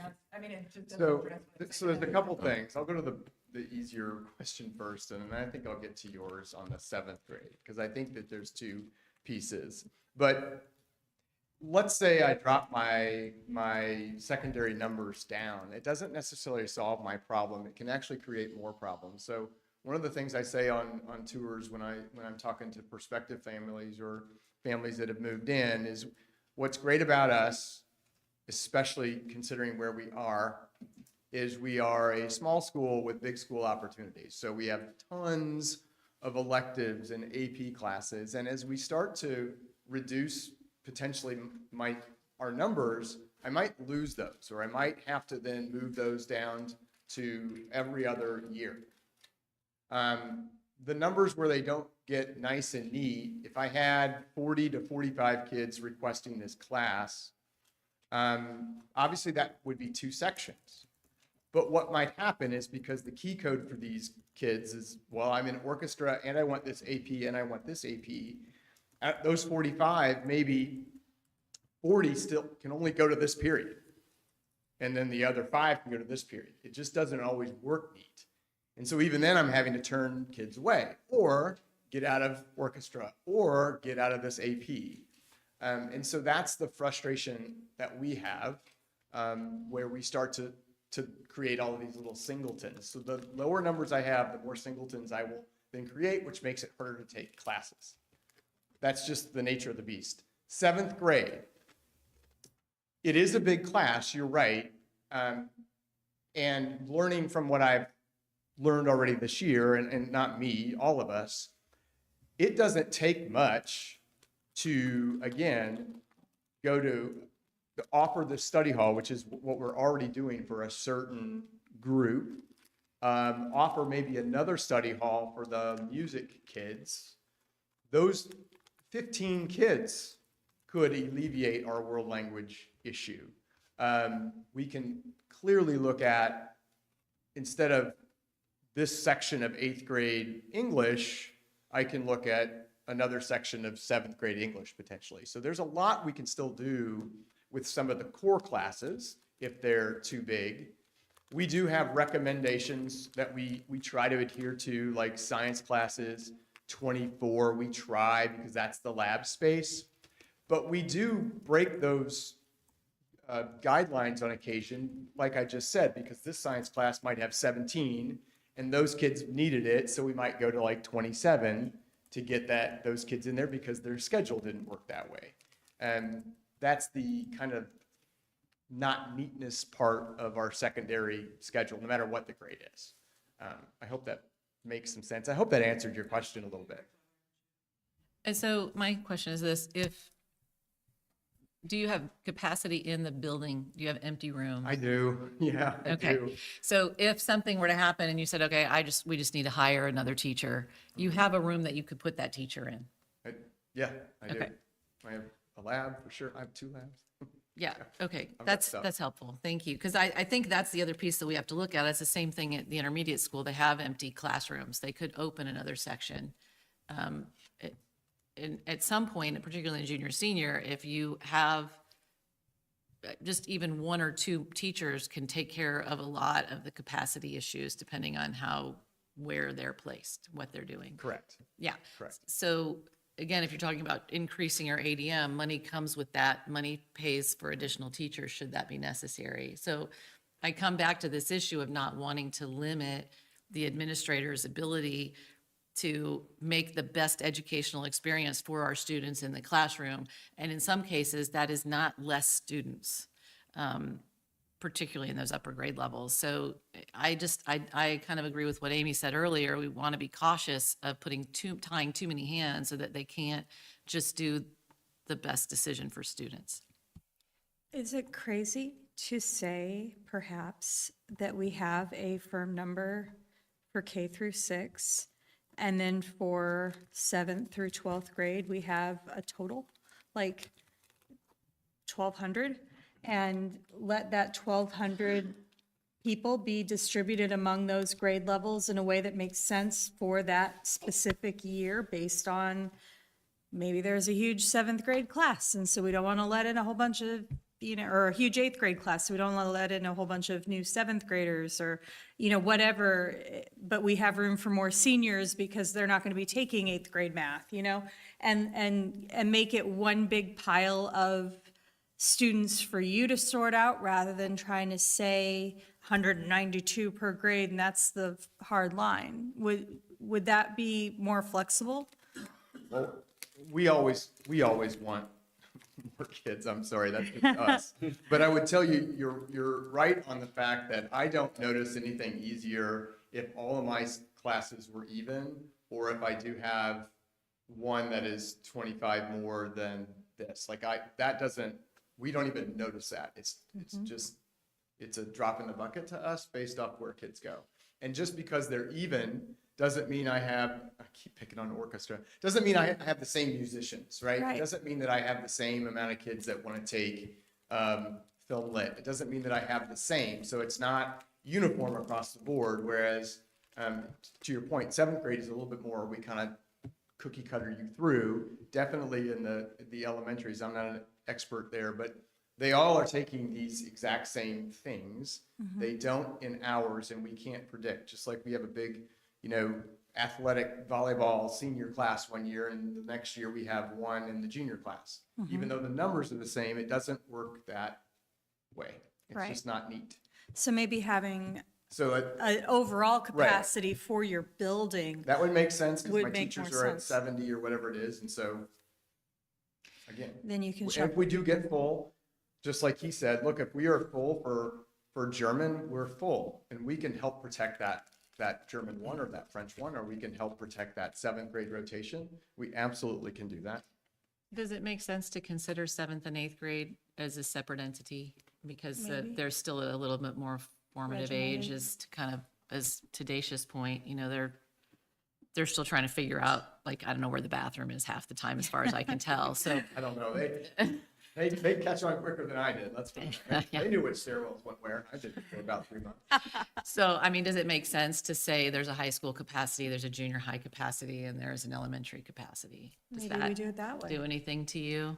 If you're saying, is there far more flexibility in the high school than the junior high? There is more flexibility. I don't think it's greater than. Again, based off of our secondary schedule, even then it's opening up more for the 7th grade. Possibly, I would say you're kind of starting to split hairs a little bit. Okay, thank you.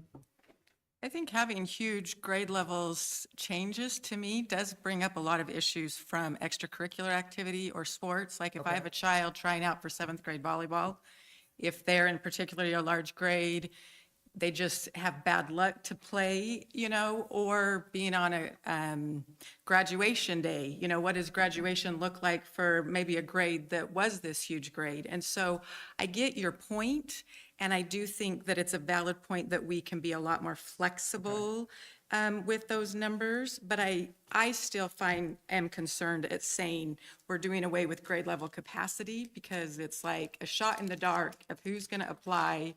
And I do think that as a parent, my kid will suffer if they happen to be, which my kid has been, one of the larger ones. There has been negative effects on being able to participate in the math programs and other things, because there just wasn't enough spots. And if she had been born 1 year earlier, and so that's why, to me, I agree with the flexibility, and I think it does look different, but Okay.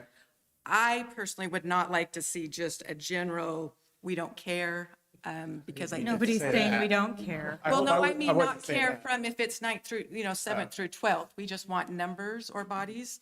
I would like, I think finding a clear number and capacity, to me, is what we're trying to do with transfer students, is give some consistency to programs. Instead of we have a huge graduating class and now our numbers are super low because we had tons get in that year, is just kind of that viewpoint. But I know there's gray area in the middle of all this. I think you need to adjust your definition of suffering. My kid went to a college with 36,000 students, and she wasn't able to get into some classes. And she didn't call that suffering, she called that life. So I don't know if I would call it suffering. That seems a little, Well, so I think what Much. we've hit upon, though, is that we disagree on this particular issue. So this is one that we need to label for a vote. So the question is just, does everybody have the information they need? And do we have the options outlined correctly in the policy that we can make a choice? Have we gone over the options yet?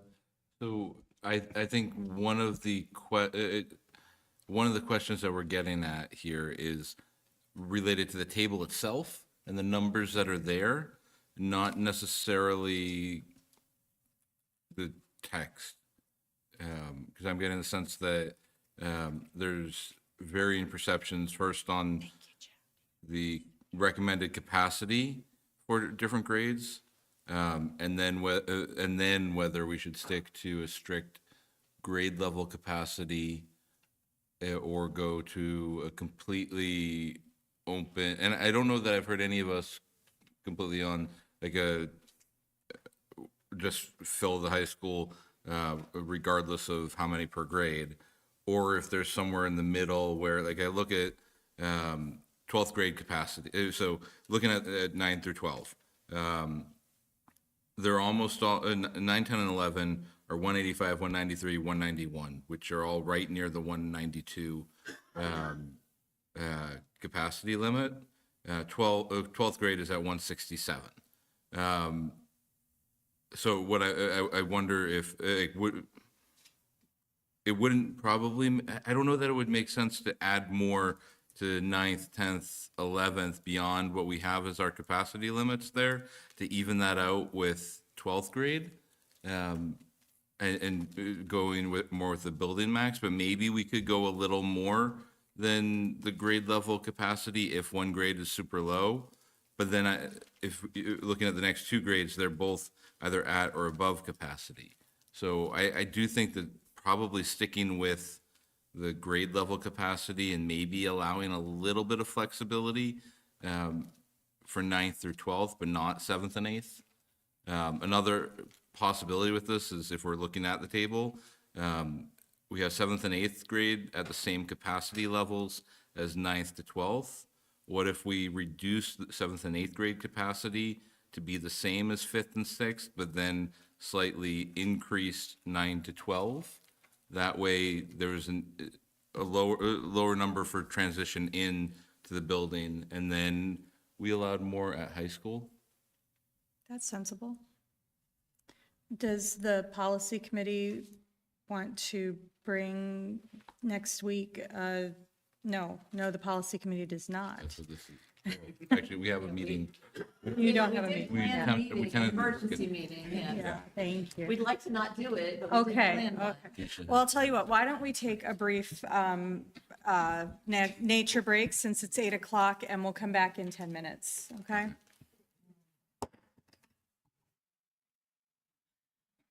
Similarly, I wonder for Willis and Willis, should we do the same? Like, have some capacity for the whole building, not for each grade? No, I think that those are different because we want those grades to be no more, or those classes in those grades to be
Work. Just a second. Make sure Brandon has. Here comes George. Rachel made a good point during the break that she would like to lead off with. So we're going to be here all night if we're, we're kind of out of the realm of what policy development looks like. Really, what we need to be doing is just like we did in section E. Hey, we as a board, I can either get behind option 1 or option 2. We really need to get to that place with capacity. So what I'm hearing, I would like to just say it and see if anybody disagrees with me that these are the two things that we are debating. If we can come to that conclusion, then putting the language behind the concept is not hard. So I'd like to throw that out there and see if we can get there that way. So we're in that capacity, ADM counts and ATS, available transfer seats. The first thing that I hear us debating is that there would either be a table or there would be no table, but there would be a link. To me, those are conceptually the two things that we are debating on when it comes to that piece.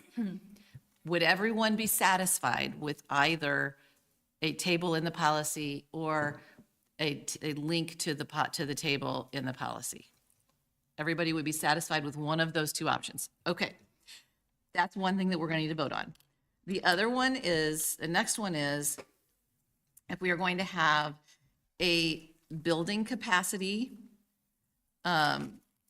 with a grade level capacity, so if both of those, it's a both and, or if we're going to have, as I'm hearing Dr. Yin's kind of comments being, if it's an either or, so it's a building capacity or a cap in a grade level, then it's shut off, versus there is a capacity level set by the building capacity plus the grade level capacity.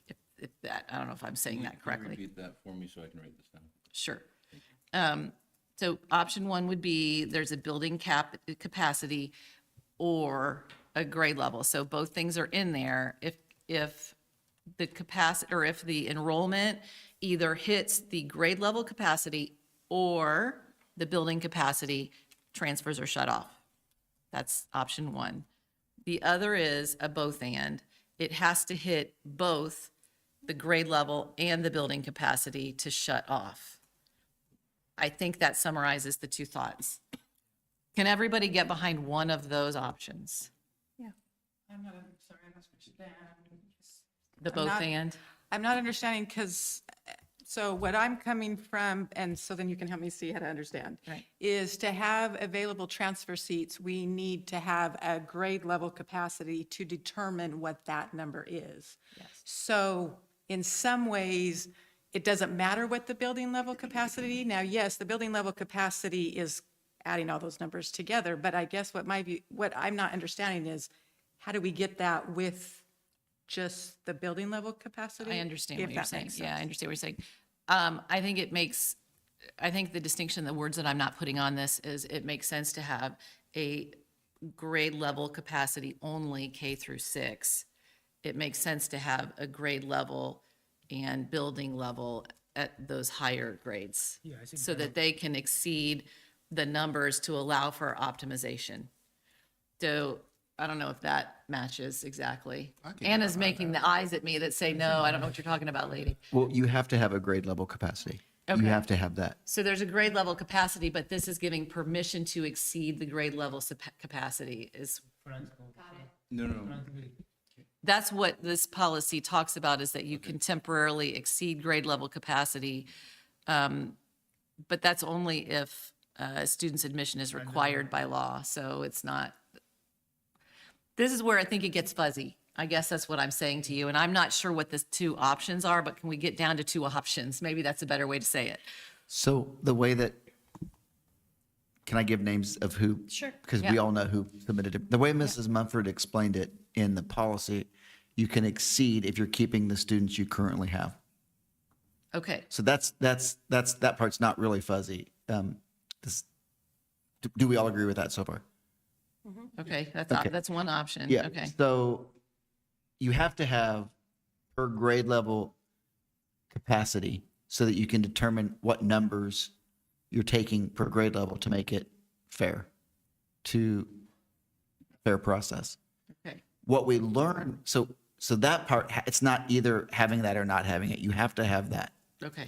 What you can have is building or district level. And I'll use Mr. Wong's point because he's had this dialogue with us several times here, I think, and certainly with Mrs. Rothen, that we talked about, if you remember, in the summer of keeping things consistent, so anywhere from 23 to 2320. Initially, we didn't think you could say, you couldn't just say 2320, because how would you determine that? But with the grade level capacity, especially spelled out the way Mrs. Mumford spelled it out, we can set that district capacity too, so that you're not going over a certain grade level. So I'm thinking that you guys or the board would decide, are we going simply by grade level capacity, or are we going grade level capacity and district capacity? That makes sense to me. Okay. Are everybody's views covered by one of those options? That we would go grade level only or grade level, can it be by building? It could be, Okay, but you our think recommendation district would be is district. Okay, so are everybody's views represented by grade level only and grade level and district caps? Can you do both? Yes, Yes. that would be option 2. Option 2 is grade level and district. Option 1 is grade level only. Actually, there's also option 3, right? What's option 3? I proposed, and so option 3 is a combination of 1 and 2. So that's, I sent that for the weekend. It's, Conceptually, Yeah. what is it? with option 2, it's changed the and built-in capacity to or, so that if it hits either of them, it stops. Okay, so grade level capacity only is option 1. Grade level and district Yeah, district. and grade level or district. Got a full round thing there. Okay, I also added the total number of transfer students. That's a separate thing to vote on. that'll be a But separate. now you are talking, so when you say option 1, option 2, you are not saying the option 1, option 2 on this file, right? So you are just. I'm coming up with the I'm just writing the concepts down the right now, like concept, just the new concepts. options. Okay. Yes, so just concepts, and then we can put words behind concepts, but Can you help me understand what this looks like? So in March or April or whatever date is determined, we're looking at our capacity number and we're saying, are we allowing any available transfer seats per grade? Okay, so if we're saying district-wide is the number that drives it, how does that, like, how do you get to that? Like, so then we do the lottery or whatever it's supposed to be called, whatever date. And is it like we're starting with the younger grade and doing it, and then we just are doing it until we hit that max, and then we're saying, I guess I'm not understanding what this looks like, meaning we do it, and it hits it on a few, but it doesn't hit it all, and then we have hit that number, so now we don't allow it? Or if you can explain to me, Dr. Greiner, I'm not conceptually understanding it matching with the process. There went on. I think too many microphones were on earlier. So the way we would get to the process, and part of this came when we were developing adding the capacity component, was we've heard concern from some board members that if it doesn't feel like there's a reason to be more secure at getting in, then there has to be a stopping point. And the way to get to a stopping point is to set a certain district-wide number. So if we said 2320 was the district-wide number, but you also have to have capacity at grade level to get there, that's required. What it would look like is what you described, that at kindergarten, you would look at the numbers, and then if you're not at 2320, you would go to first grade and look at the numbers. And this is after all current transfer students are still in and accounted for. So that number includes them. Then you go to second grade, third grade. If by seventh grade, you're at 2020, if that's what the board decided to put in policy, then we're closed. If we're not at 2320, you would go on to the next grade level, and you would stop at the point that you were at capacity. So like right now, our 7th grade, going to be 8th grade is significantly over capacity. So we would have our capacity limits for the 13 grades. That equals supposedly the 2320 number. No, it's actually over. That's over. Yeah, but this balance that allows you to balance class sizes at the kindergarten and then second, then third grade, you also still keep that desire to live in the district, which we heard from stakeholders, and that we stop at 2320. And so if you want to guarantee to be in, find a way to buy a home in the district. If I may, what you've come up with is a way to encourage that over time. So if you don't get in kindergarten, your chances actually get lower and lower as the grades go up. So then if you're really still seriously considering coming here, you need to move in. That's exactly right, Mr. Lyle. It also addresses, we heard during focus groups, that preserve that culture. So start them in kindergarten with the rigor and build and build and build. And that culture of that student all through the years remains consistent. In theory, it also creates, if it works, a predictability for class sizes moving up. So K through 6, it's not, are we 7 sections this year or are we 8? It's a more predictable number. It creates where we know our neighbors, we know our classmates, we know the parents, they're joining us, and hopefully joining the parent council. And then hopefully it eliminates what we're currently seeing at some point where we have an influx in certain grade levels. And it just creates more stability for the district as well as the students that are joining us.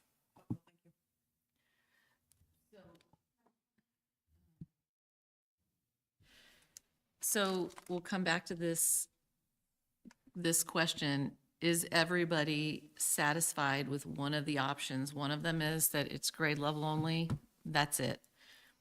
We hit capacity and that's closed for that grade. Option 2 is grade level and a district cap, as Dr. Greiner has just described. I don't know that option 3 is any different. To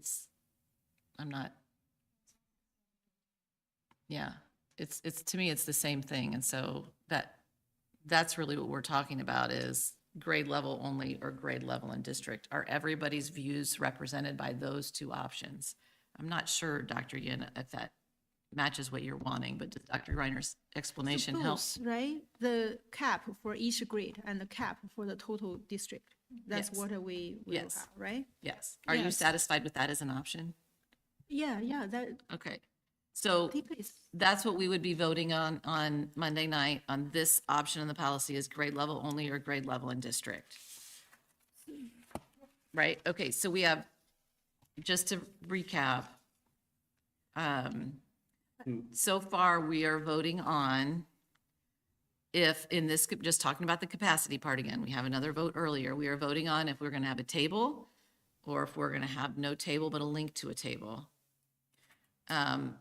And then we're talking about the second section of this that we're going to vote on is if the caps are set grade level only or grade level and district. Can I make a Yeah, recommend- please, yeah, go for it. So I also want to clean this up so that it's more clear what we're voting on. I think that all of legal's edits, now that rereading it with this extra piece, I think that we can remove the by grade level capacity, because then we can define capacity at the, if we accept all of these pink edits, I'm pointing to my screen, but it's like in this paragraph that's up, we can all accept all of that, take the available transfer seats may further be limited so as not to exceed the maximum enrollment by grade level or capacity Corporation alternative- capacity. or grade level and corporation. So the change that we would be voting on would be to that final sentence, defining that as maximum enrollment by grade level and district. So that the rest of the language in that paragraph is okay. That makes sense to me. So I hate to nitpick, but if we're gonna say and, are we truly trying to say that we will stop accepting transfers if we reach corporation capacity or if any one single grade hits capacity? No, we shut it off by grade level, correct? Yes. Because that So if kindergarten is full, which is not our situation right now, but if kindergarten is full, then there could still be capacity in the first grade and there could still be capacity at the second grade. So that the we would reason I say that is just suggest changing option 2. I know this sounds like a very small difference, but if it, depending on how it reads, make a huge difference. Changing the and to an or, because they do effectively say the same thing, but the or makes sure that we don't unintentionally say we're capping everything as soon as one grade hits limits. Okay. Or is everybody all right if David accepts all the pink there and then we make 2 separate sentences at the end that are the things we're choosing between? Okay. I just, I proposed, and in addition to the grade level limit and the total capacity, I also proposed to add another limit, which is the total number of transfers. I explained my rationale in my email on weekend, and so because one thing is, as we saw in the past several years, resident enrollment has declined while the transfer enrollment has increased. And actually, some families move out and become transfers. That means even though the total number of enrollment doesn't change, we lose resident students. But if we set a total number of transfers, we cannot prevent that phenomena. So more people will leave the district and become transfers. We don't gain more students, but we lose families. And many of those houses might be converted to rentals. So we have been saying in our district, we don't have enough houses for families with school-age children. But if we don't have something to prevent people's leaving, and we will lose more houses to families with school children. So, but if we set up a total number of transfers, people will worry that if I leave, become a transfer student, maybe the total number of transfer student limit will be triggered. Then I may not be able to transfer back. So you see my I understand conceptually what you're saying. I think that That's an additional question. it's a for us to different vote on. thing, So, yeah.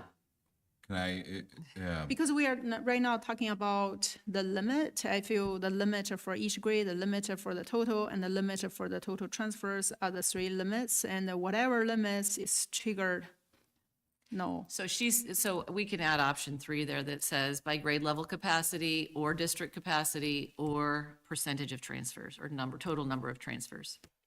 Yeah, That would be option 3. I mean, what I'm saying is any of these threshold is reached, then we say no. Okay. It's not like a all, Right. it's a and. So we just make sure when we take a new one, so we make sure, okay, we didn't reach any of those limit, and Can you scroll it? Yeah. so that's what I Scroll it, proposed. right, so we can see it. further, There you go. does that work as the 3 options? It would just be added on to right after maximum enrollment. Either option 1 is by grade level Yes, capacity, yes, option 2 is yes. by grade level capacity. Right, yeah, Or all the district 3. capacity, and option 3 is by grade level capacity. Yeah, I did. Yeah, it add, District capacity or total transfer capacity. yeah, it adds more kind of uncertainty for the transfer option, and That addresses everybody? yes, Okay. yeah. I am going to delete what we have below for options 1 and 2. Is that Before you okay? do, can I ask you a question? Yeah. Can you leave it at either by grade level and then by grade level and district capacity, and then by grade level and total, whatever the set limit is, like 160, for example. And I suggest that only because from our perspective, our recommendation to you would be to keep steady.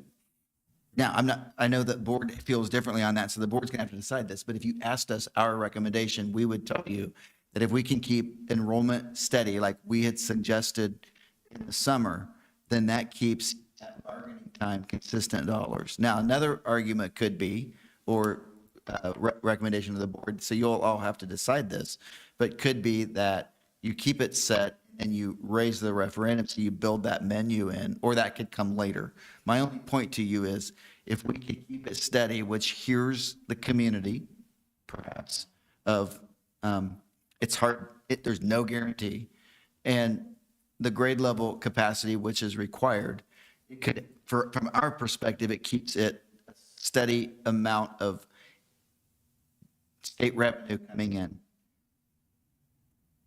So if we could have that option for the board to vote on with our recommendation, that would be great, but ultimately the board should discuss and decide what your options are going to be. Which one of those options matches what you're wanting to do from a to me, option 2 is what you're saying. Exactly. But you're wanting us to define, right, in here, the total enrollment will not exceed. In here, is that what you're asking? I think Yes, the district total enrollment would not exceed, and then what, 2330, if that were going to be if you're going to follow our recommendation. The other one was you only take so many students. If you do that, then enrollment could start to decline. so. I think that option 2 is what you're talking about. Yes, it is. Okay, so we're going to leave option 1, option 2, and option 3, but the recommendation of administration is option 2.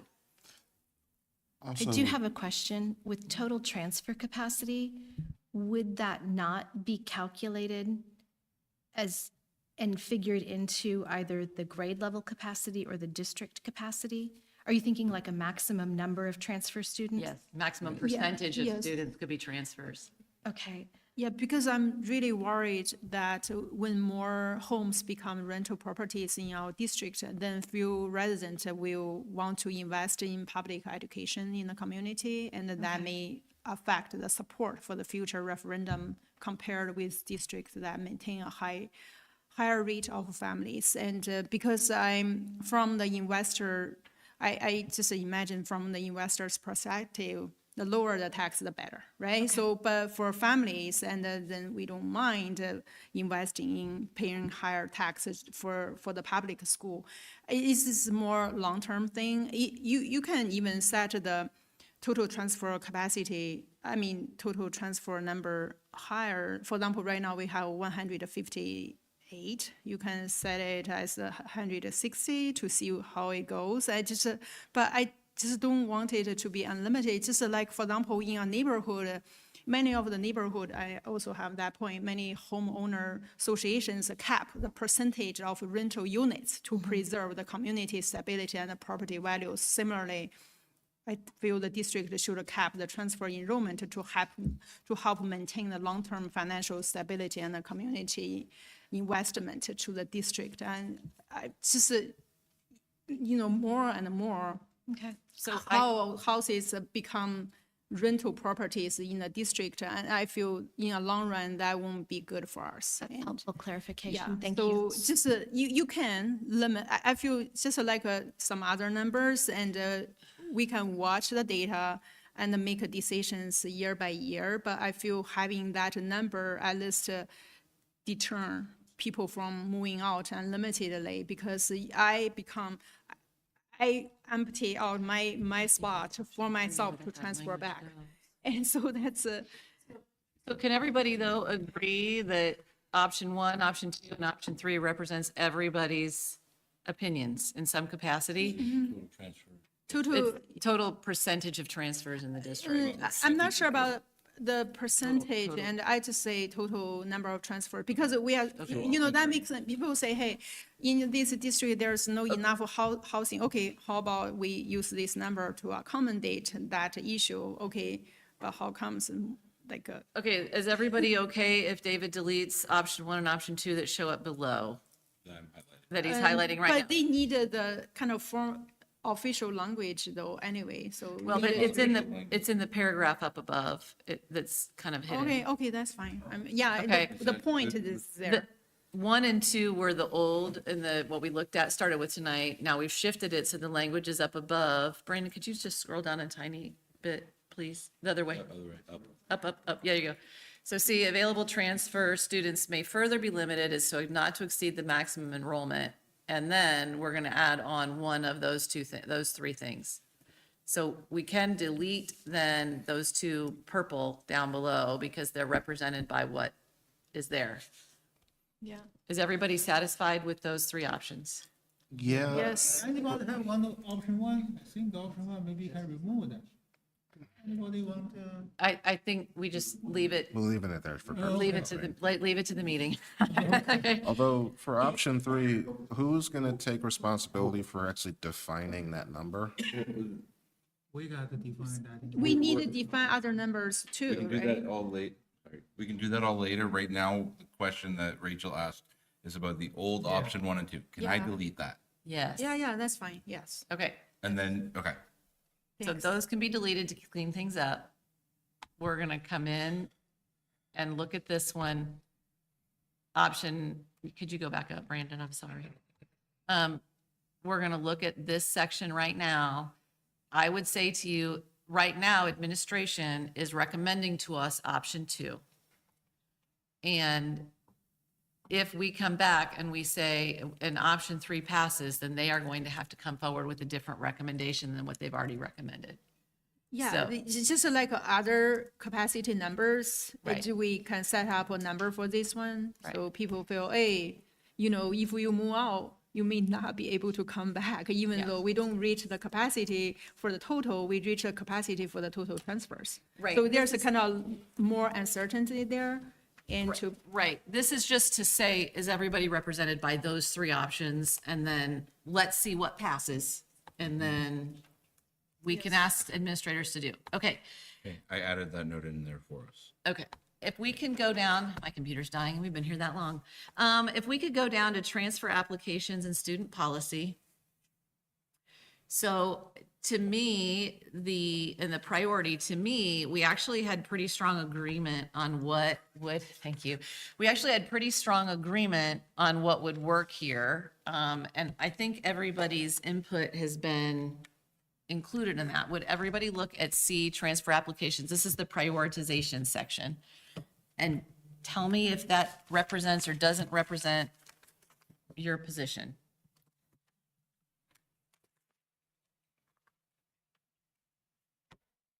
Help me understand that first one. If it's determined earlier to just accept continuing current transfer students, no matter what capacity is, does that then get removed?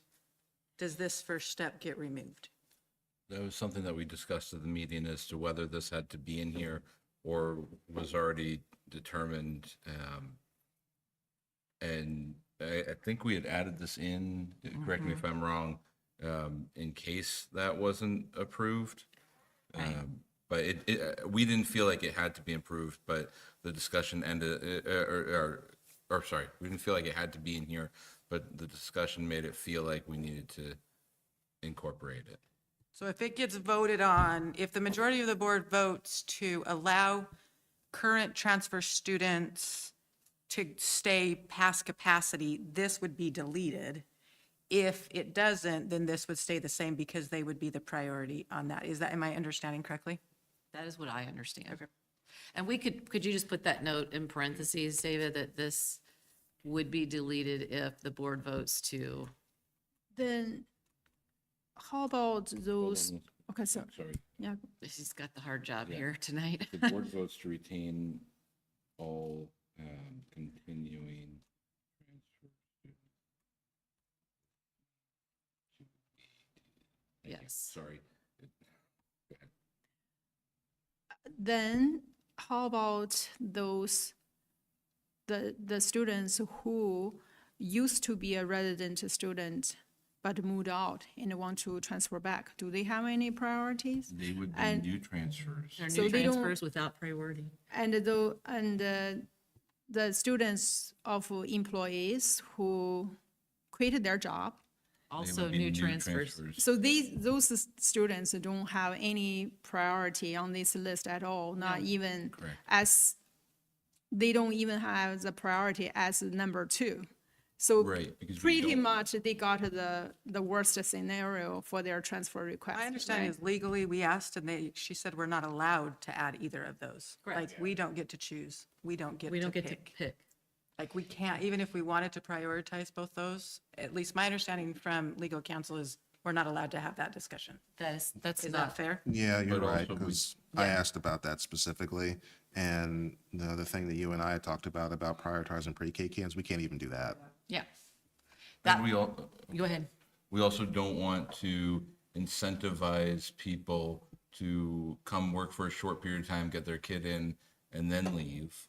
Or this also disincentivizes people moving out of the district, because if they move out of the district and try to transfer back in, they don't have priority, which is something that is important, that if they move out, they're not guaranteed to get back in. They're thrown in the pile with everybody else. So the deal with this too is, as I understand it, we are allowed to shuffle these 3 things around inside, but they could be in any order, but we can't put any of these other things in. So any of the other options in. So, I mean, if we wanted to, we could make, as I understand it, we could make students residing in the same household, we can make siblings go above ones who have been, I don't think that makes sense, but I think we are allowed to do that if we wanted to. You can't, you don't think so? I thought Jesse said you could switch them around, but I could be wrong.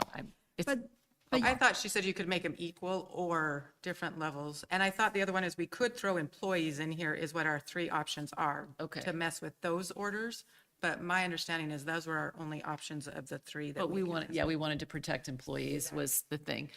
So can everybody be represented by those options, understanding with David's note that if we don't pass the one, then we have to delete that, or if we do pass the one, we have to delete that? Yeah, in the sentence below where we reserve the right to levy tuition, I need to change the word "these" to transfer. Just so where that sentence isn't only referring to the people in that list above, it's referring to all transfers. No, transfer students, yeah. We wanted to leave that in there in case the law changes, so that we have the ability to pivot quickly and Well, I collect. had a question on that. To me, the way it reads is a little bit of a gray area and isn't super clear if we are charging or not. I understand in the first reading, this was there, but then there was also a sentence in the same first reading policy that read, transfer students will not be charged unless otherwise permitted or required by law. To me, that second statement that was in the first reading of the policy was clear that we're not charging for transfer students unless we're allowed to, where this one, at least my reading is, we can if we're allowed to, and someone could say, so are you? And so I like where, I just would like it that there's no confusion in what we're doing. Yeah, I think that second language you recommended is good. I just would want to make sure that it specifically says tuition, because we can still charge for fees as we would for all students. There. Can you repeat that language for me? Yeah, I can just hand you this one right here. Yeah. Mine. Transfer students Mhm. will not be charged tuition unless otherwise permitted or required by law. Is everybody okay with that? Anybody have any concerns with that adjustment?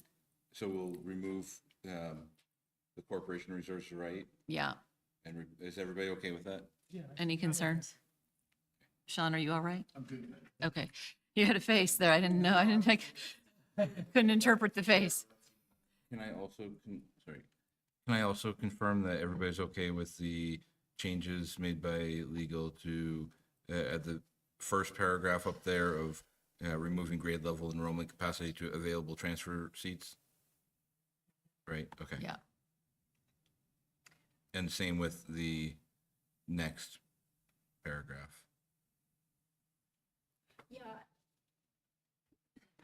I would prefer to have the combination of this sentence and the previous one. It's just one sentence saying transfer students will not be charged a tuition period.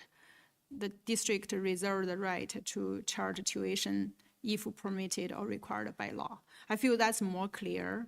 And this, it's unlike, so it's just feel, it's more like a promise or something. And just, but if you say, okay, we are not charged right now, but we reserve the right to charge if permitted or required by law. This is more, I feel it's more clear that way. So you're recommending transfer students will It's just not, two separate language, two separate sentences. So you putting back in what we just deleted? Sorry. You're putting back in what we just deleted? maybe, Yes. so perhaps Yes. it just said, maybe the cleaner language is transfer students will not be charged tuition, period. However, the corporation Yes. reserves the right to Yes. charge tuition if permitted or required by law. Yes, yes, yes, yes. Are we just, So the way I Yes, have it I now. think that's, the way that you have it now? yes. Awesome. That works. Are you okay with I that, think Daisha? that reads better. Permitted or required. Yeah, it should say. Yeah, I know. Okay, so Do we need to say transfer in the second, but it's hopefully, it's clear enough. I think it's clear enough. Yes. Okay, we still got a ways to go, friends. Okay. Better tonight than next week. That would be. Okay, yeah, well, if we've moved through priority order, we're going down to the number of requests to transfers exceeds. Sorry, go back to the dates Yeah, but I think we still have a paragraph. This, before that even. We brought yeah, go, right there. there we go. So this one, the previous version said any established limits. It was just wordy. We just used the word available transfer seats. That's the adjustment here. Everything else in this paragraph stayed the same. Except for the dates. Oh, you're right. I'm sorry. So the date is another thing that we had some differing opinions on. The reason we discussed for moving it earlier in the year was to allow for families to plan, basically. We know it's after the January count. This would allow families to plan. And then because the lottery happens earlier in the year when they can still do that. So this is another thing for voting on is, are we going to go with this earlier set of dates? Or Daisha, what were the date ranges that you had preferred? Well, honestly, I just pulled date ranges. I think it was Avon is where I grabbed it from. I don't think I'm set. I just don't understand the logistics of this one. So, because I don't mind shifting it earlier. My question is, if the policy moves forward as written, in March, we're determining how many available transfer seats there are. So in my view, like at the March meeting, we all vote and we say, yep, here's the number of transfer seats. So then if I'm reading this correctly, we're then going to have another public meeting before the last Friday of March to vote on them, to have a lottery if needed. So my question is, why not just move it to April? And so we don't have to have an extra meeting. Why? Because at this point, and if I understand correctly, I was waiting until we had the numbers, is why I picked the start date that I did, and I think that's why Avon did. At this point, we're having families apply, and they have no idea if we have any transfer seats, which is fine. But I was curious why those two dates. So just to clarify, I don't think the board is doing it's not a board meeting to do the lottery. It's a board meeting to set the numbers and then the administration runs the lottery. But all I meant was it has to be a public view, like verifiable, whatever thing. And so it feels like frequently school boards and administrators are just doing it at a school board meeting so that there's not additional meetings. But I mean, I don't care. I just was trying to understand why this, and even the February 28th. So if we're not doing the draw till the end of March, per se, why cut it off in February? What are we doing with those that are interested there? So these days were my recommendation. I had a couple reasons for that. First, pushing it earlier than what had been originally written in was done because the administration, and Dr. Griner, correct me if I misspeak at all, wanted to make sure that everything was done, at least the large bulk of it, prior to the end of the school year while everyone was still in the office. My recommendation for putting it at February 28th, was the application itself is a relatively low bar of materials to put in. And so, but for us to be able to have those numbers of how many families want to transfer in, it can help us with recognizing if we need to, or if we could open an additional classroom at one of those earlier schools. It also, I think, incentivizes people to make sure that they are putting in the information earlier rather than later, so we have better planning opportunities.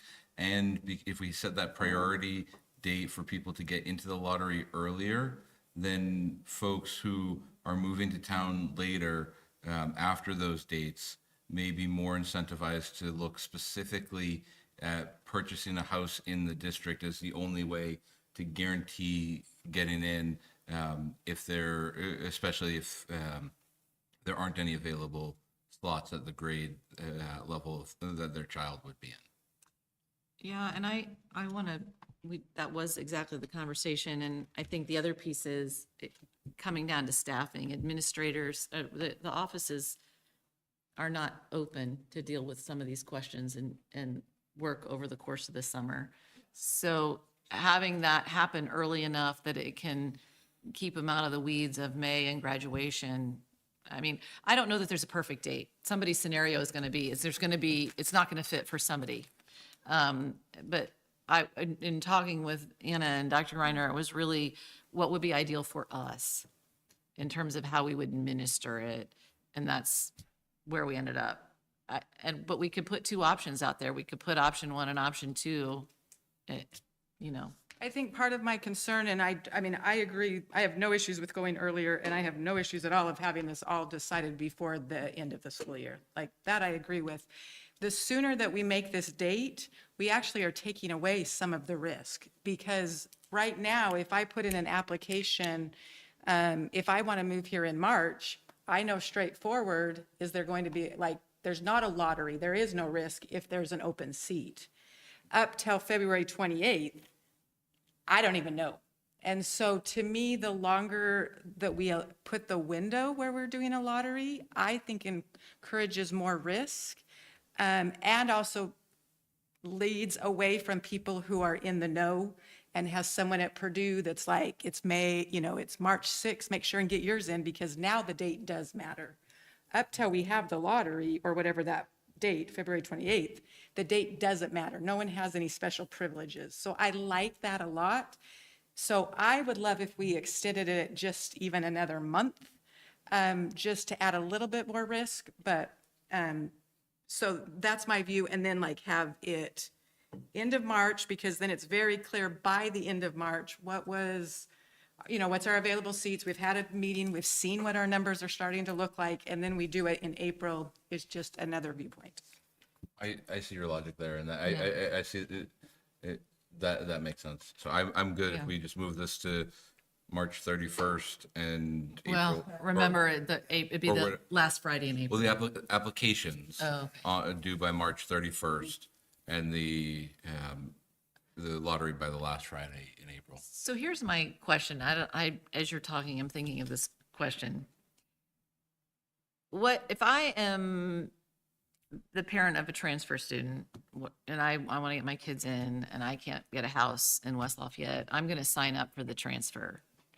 And then if whether or not I think I'm going to continue, I'm going to sign up for the transfer to see if I get a spot. Well, if if we say, okay, here's the lottery, and then 20 of the first 50 people say, oh, actually, we changed our mind. We're not going to come here anymore. We've got a different thing that we're doing. The people on the wait list, the people further down on the list have potentially already made all their own decisions, right? So we could just end up short.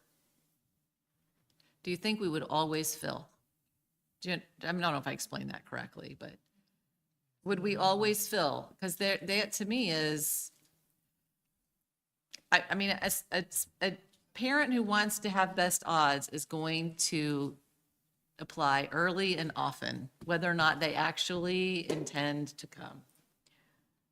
Should we charge a kind of commitment we can't. deposit?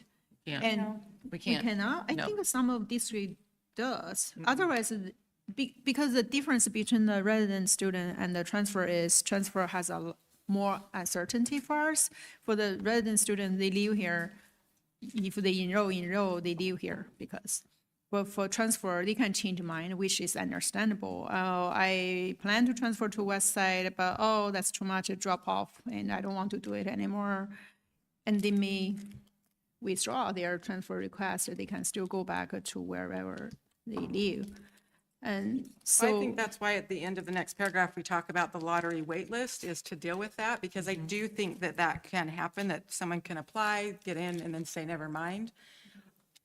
Personally, I think that if someone genuinely wants to come to West Side, that on the wait list, one of them is going to fill. If we're having a big group of applicants, I think we're going to fill it. Now, we may not get enough applicants for those, but I am not as worried as that. But I do think the lottery wait list is key, because we do want, if people don't then commit, we can still fill that seat. But And we do it later now anyway, so it truly was just dialogue during the policy meeting, why one might go earlier. Our only request was that we don't wait till May 31st because of the office component. So if you did it in March like you guys are talking now, that's not going to be an issue for us at all. It's really down to what does the board prefer? I'm totally fine with shifting the date. I have no attachment to that particular date. I'm just concerned, I mean, the other piece that we talked about is if people are waiting to see if a sibling gets in, sibling doesn't get in, and they pull their kids because they don't want their kids in different school corporations, that I think is a fairly likely scenario. And I think my only concern is I don't want to write this so tight that all of a sudden we start the first of the school year and we do not have enough students in our building because we've just kind of burned enough people, or people are gaming the system a little bit to try and improve their odds. And I would hate to see us in that situation be stuck without enough money and in a situation where we can't meet. Well, my view at this point is we're not doing this for funding. I mean, what we're trying to do this is to meet grade level and balance things out. If we don't pass the referendum, then yes, the funding is now on the table, and I think this conversation will look different. I think one thing to consider, like I said, is I did try to find other school districts, and like Avon does it from March through the end of May, and then they announce in June. So I don't think I think they would have the same desires we would have.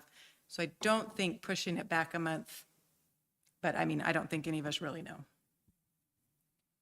Is everybody okay making that date range 30 days later than it is written right now? Yeah, that's fine. All right. Do you guys? Absolutely. Okay. Yep. Okay.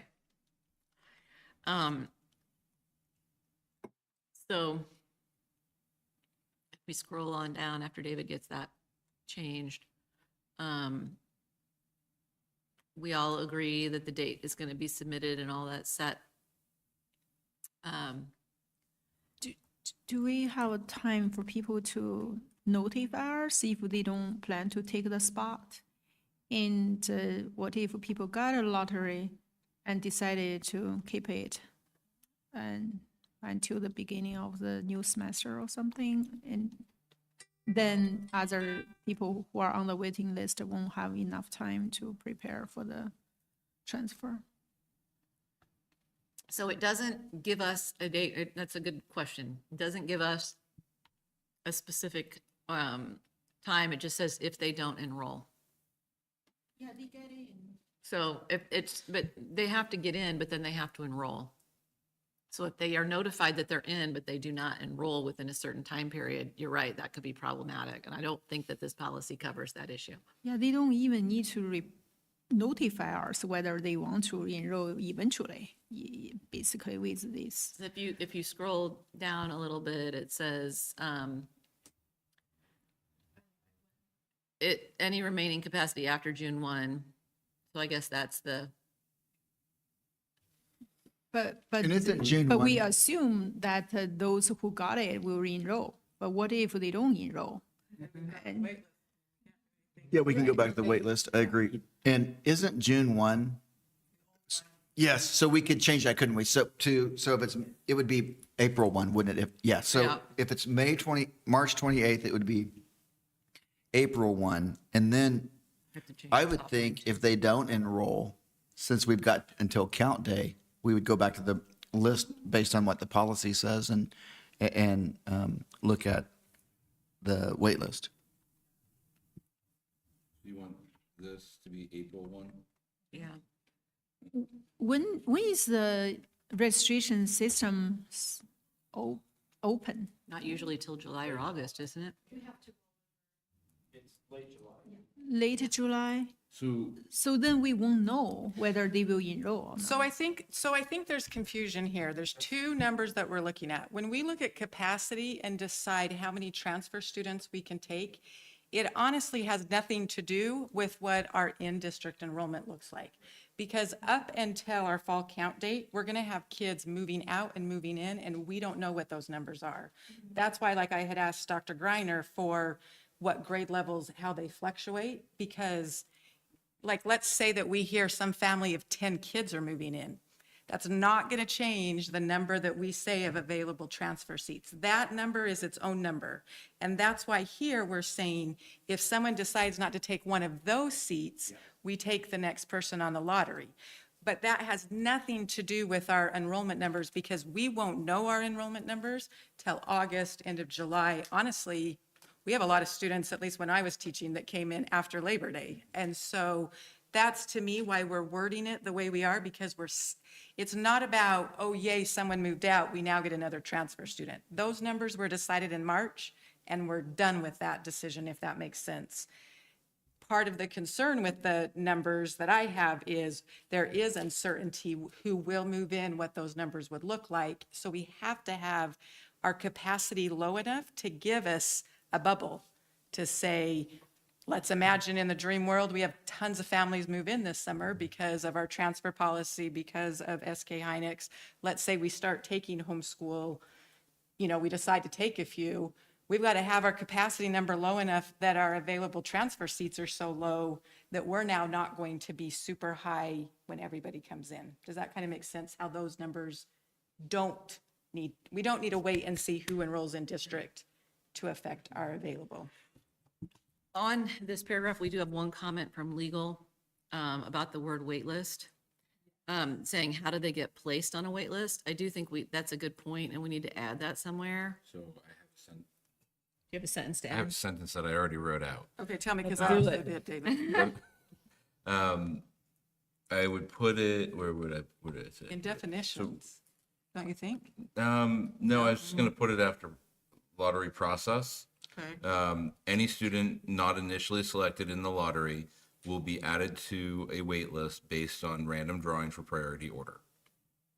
I'm good with that. Is that- And if seats become available, does it say, that's what, It's in the comment, but you can't see that. Hold on, let me add it into the text. Since we already know, since there's an application deadline, we'll know how many people apply for each grade. Once you do the lottery, you could just number them all.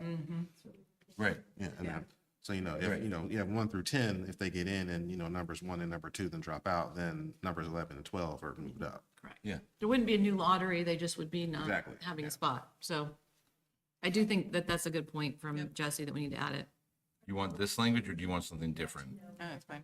I'm fine with that. Because if you're number 11 and it's 10 spots, you would maybe feel a little bit. Yeah. If you're number 15, 5 spots, you're like, Probably not gonna, yeah. I think waitlist is one word there, David. Huh? Waitlist is one word. At your top, yeah. There you go. So in the next paragraph, this deals with, Oh, the I can non-discrimin- see, sorry, I ahead. can see some benefit to putting a date to the enrollment. I'm thinking of if we're looking to maximize seats, if we put a date to enrollment in July sometime, if you've not enrolled by that time, that would allow us to open up that seat to a student before the school year starts. Because if we're waiting for them to enroll and then they don't enroll and then they don't attend on the first day, we've already got, I'm thinking for the sake of a student, if I've already started in school, that's a tougher transition than a family that really wants their, maybe a sibling in West Side and thinking, okay, if I know in late July that I can send my sibling to West Side instead of another Klondike, for instance, that's a better transition for a family. How can they enroll, though, if registration is not open until the end of July? Would they manually enroll? That's where we would have to set it after what we would know the registration date to be. Could we do,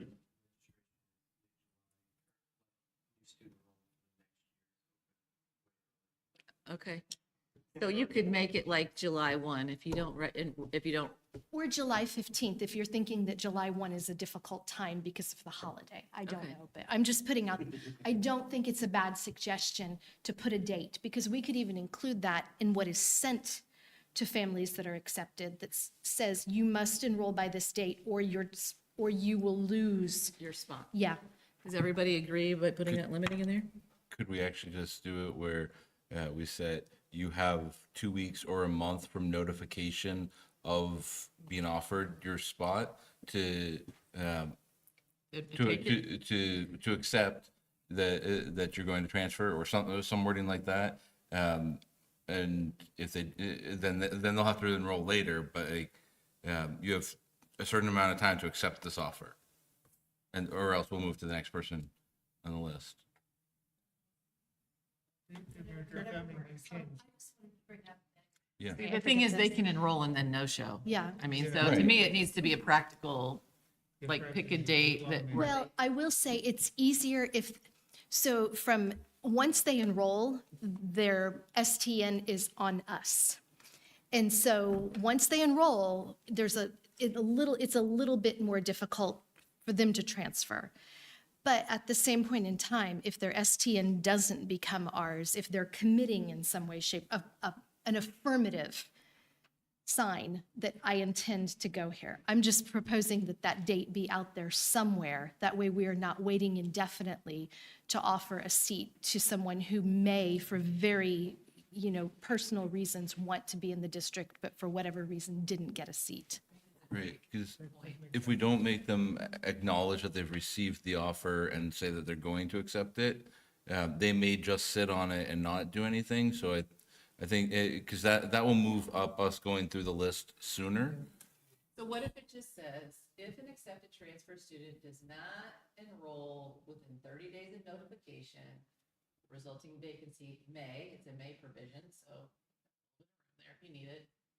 I mean, what happens? Because then what happens is if you pull somebody off of the wait list, it's another. then it's another 30 days for them. Yeah. So, Because if the wait list is big, if they get notified April or March, or sorry, May 1st. You could do by a certain date or after this date within 2 weeks of notification. Yeah. It could be the either or. So I like Rachel's 30 days. I just think people travel over, let's imagine, I don't know. It just seemed, that 30-day number seems reasonable to give us some flexibility and put someone else on it, but I don't care a lot. If we were doing 30 days of notification, we would probably want to send it via registered mail, which creates a little bit, just a little bit more something to go with it, because 30 days of notification, is that an email notification? Is that a phone call? Registered mail is pretty much the standard for anything that we do. We were saying we would have a certain amount. Within 30 days of email notification. Okay. I'm curious, earlier when I proposed the commitment fee, everybody says no, but is that a legal issue or what? Because like my son committed to the university that he's planning to attend, and then we are charged the commitment fee. If we go, they will return the fee. If we don't, that's their universities. So Tuition registration fee, we can't charge. no, it's just a commitment fee we will return, like earnest money. And are you Did they give sure? you the commitment Is fee that a- back when you, did they give you the commitment fee back when you register? Yeah, yeah, yeah. So it's just okay to show that I'm committed to university. I'm not taking others' spot or later decide not to go. So it's just then when people commit, even though they cannot register yet, they commit to come. I feel, but they feel, oh, I cannot pay this several hundred or something. That means they are just trying their luck to, you know. I feel like you're tying somebody's ability to come here based on their ability to pay for it. For some families, $100 is a significant burden. Multiply that by X number of children. But what I if? don't think it's But appropriate. what if people just try, then they decide not to come, they don't notify us, those who truly want to come cannot, and, or get the notification earlier, it's, That is going to happen. That is going to happen. Well, you could, the one thing that comes to mind is you might be able to, if book fees are established, you could maybe, I don't know that you could ask someone to pay a book fee before you would set a requirement for another person. And we have to refund that anyway, Yeah. and they would know that. Well, if they're a high school student coming in as a new student, we get to that point, you're not going to know their book fees until they're registered for classes. I just, yeah. I would not be proponent of having it. We can vote on that if there's a desire to have that be an option voting. Do we want to do that? We should ask the owner. Yeah, we would first have to ask Jesse if you guys want to have that as an option, and we can do that. I don't want to guess. I don't think you could, but yeah, but we could ask it if Dr. Yen, if you'd like us to. yeah, I feel it's worth asking, Okay. because if, we need some certainty too, right? People need certainty, we do too, and other families need certainty too. If what people, okay, draw the lottery, even forget about it. And so Yeah. we Dr. are Purpur, put in can the you position put that into we are so that not we can? saying we will take ask the a question? money. It's just, okay, you seriously want to come and you commit to come, you pay the fee, then when you come, we will pay, refund you the fee. I think it's discriminatory. So double check with Jesse, but I've already found it. That's what a university does. Right. That's the answer. Post-secondary education are completely different ballgames. when it But if we add it, we'll ask, and that way it can be voted on and everybody felt heard. So if you've got that in there, we'll certainly ask. Okay. Can I just, Like I said, Hold on, let's tell George. double Here, check with our actual attorneys, but I have the law right here. School corporation may accept a transferring student without approval of the transfer corporation. A transferee corporation may not require a parent or a student requesting transfer to the school corporation to pay transfer tuition or any other fee associated with transfer of the student. Yeah, that's what I guessed it would be. So, but by all means, let's. Is everybody good with that, though? If we are, I won't ask. Dr. Yin, do you still want me to ask? Because I'm happy to do that if you would like for me to.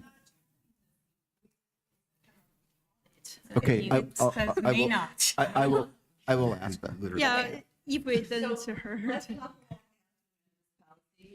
I quickly, can we accept the changes that we've added in here to this Moderate, paragraph? yeah. First, January 1st through March 31st. And then any student not initially selected will be added to the wait list. Change June 1st to April 1st. And does not enroll within 30 days of email notification of transfer offer. Can I accept all of those? Yes, The only question is legal.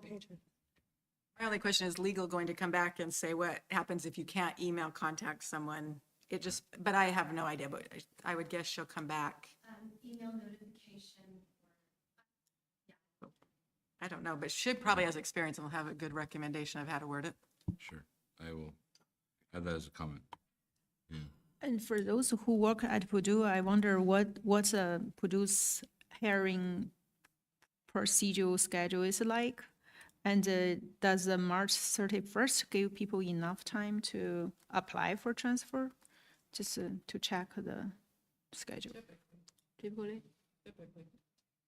Okay, so the next Okay. paragraph down, as David's is accepting those, the good news is we're through the hot topics. So the next one is the discrimination, anti-discrimination language. We just made one word and said equal access to programs and activities. Is everybody okay with equal access? Yes. Legal is okay with it. Okay, when you talk about Section D, transfer student eligibility requirements, there were no edits until we get down to the end. Specifically, this deals with things with unexcused absences, et cetera. If you scroll down to the bottom, a history of unexcused absences for purposes of this policy means at least 5 unexcused absences or tardies in a semester, or 10 unexcused absences or tardies in a school year. There has to be a written determination. You can see there are notes to the side there from legal, including tardies as recommended and permitted. Tardies create a disruption in the learning process. I think that everybody was in support of that. Does anybody want another option with this language? What we've done is just added tardies. I just had a question, so if I understand correctly, unexcused absences is parents aren't approving it. Correct. Is that the same with a tardy? Like if I submit and say my kid is going to be late today, then that's a parent-approved tardy, so that's fine. The 5 unexcused tardies means parents aren't even giving approval for their kid to be tardy. Is that an accurate understanding? I think it's literally truancy. It's really what it amounts to. Well, it's some gray area with the tardy, and there's definitely been, I mean, besides just one that we're aware of, I know there's been some anyways, about what this unexcused tardy and kind of what that looks like. And so I just wanted to make sure that it was very clear, if a parent calls a tardy in, if a parent calls an absence in, that does not fall under this. Okay, perfect, thank you. There's already a version of this in our current policy now, right? So does anybody want another option to this? Sorry, I have to, because earlier you kind of we move faster than I could speak. And for the earlier equal access thing, and just to ask a clarification question that I heard from several community members, the people ask about parking permit for high school. And they said, I don't know the real situation. They said currently transfer students have more priorities than resident students to get the parking permit. And So we had that conversation during the break. Lawrence asked Chad that question. Lawrence asked Chad that question, and Chad's response was, that is currently the setup, but there's zero problem changing that. It's just the historically what's been done, but there's no problem from his perspective in saying that that parking permits are first come, first serve request, Okay, not based upon, with the regardless- exception of the GLCA students, they will have to have a parking permit to function. Okay, so regardless where they live, and first come, first serve. That's correct. Okay, Is it thank you. first come, first serve, or is it a lottery of some form? So they do it based on older grade, like obviously the freshmen are not driving, so, yeah, That was it, what Chad said, first one. first come, first serve, And yeah. then their exception would be the GL. Microphone. right? Yep, yep. Okay, thank you. Okay, sorry, while she's up there at that thing, where you fixed the June 1st to turn to April 1st? Sorry, Brian, if you'll go up, right here. Right before it says April 1st, it says any remaining capacity. Could we change that word from capacity to available transfer seats so that it's very clear? Yes, it's a good idea. What that is, please? Sorry, I forgot to. No, Seats or spots? What did we use? seats. That's what we used. Yeah, that's a good edit. Thank you. Okay, if we scroll down, transportation, nobody disagrees, we're not providing transportation. Additional matters related to transfer students. This is, this kind of falls in the miscellaneous section, but do we want to keep the February 28th date on this one? Or should we make it March 31st to be consistent? We changed it earlier.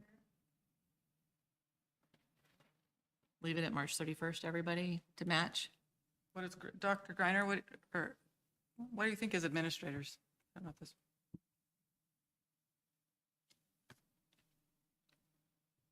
Would it make sense to have the date for current transfer students a month earlier? That way, Baby brothers and sisters who are Little- coming in. yes. Do we want to know early or do we want to know the same date that they're required to let us know? That's what I said. Yeah, same date, he says. Yeah, You don't have your mic on. March 31st. Yeah, I'm thinking same date. Is that, Anna, do you see a reason we wouldn't? The same date before, wasn't it? So I think we'd be consistent. Otherwise, you've got dates all over the place. You're Exactly. trying to figure them out. It's this date. the only reason that I could think of us wanting to have that date earlier is because siblings have priority in the transfer portal, in the transfer pool over children who aren't siblings or members of the same household. It could mean that a grade would be filled up before, or the grade could be filled up and there wouldn't be any available openings for that grade. But let's just leave it the same. It's fine. to go in the lottery. It's, I mean, you'd still have to.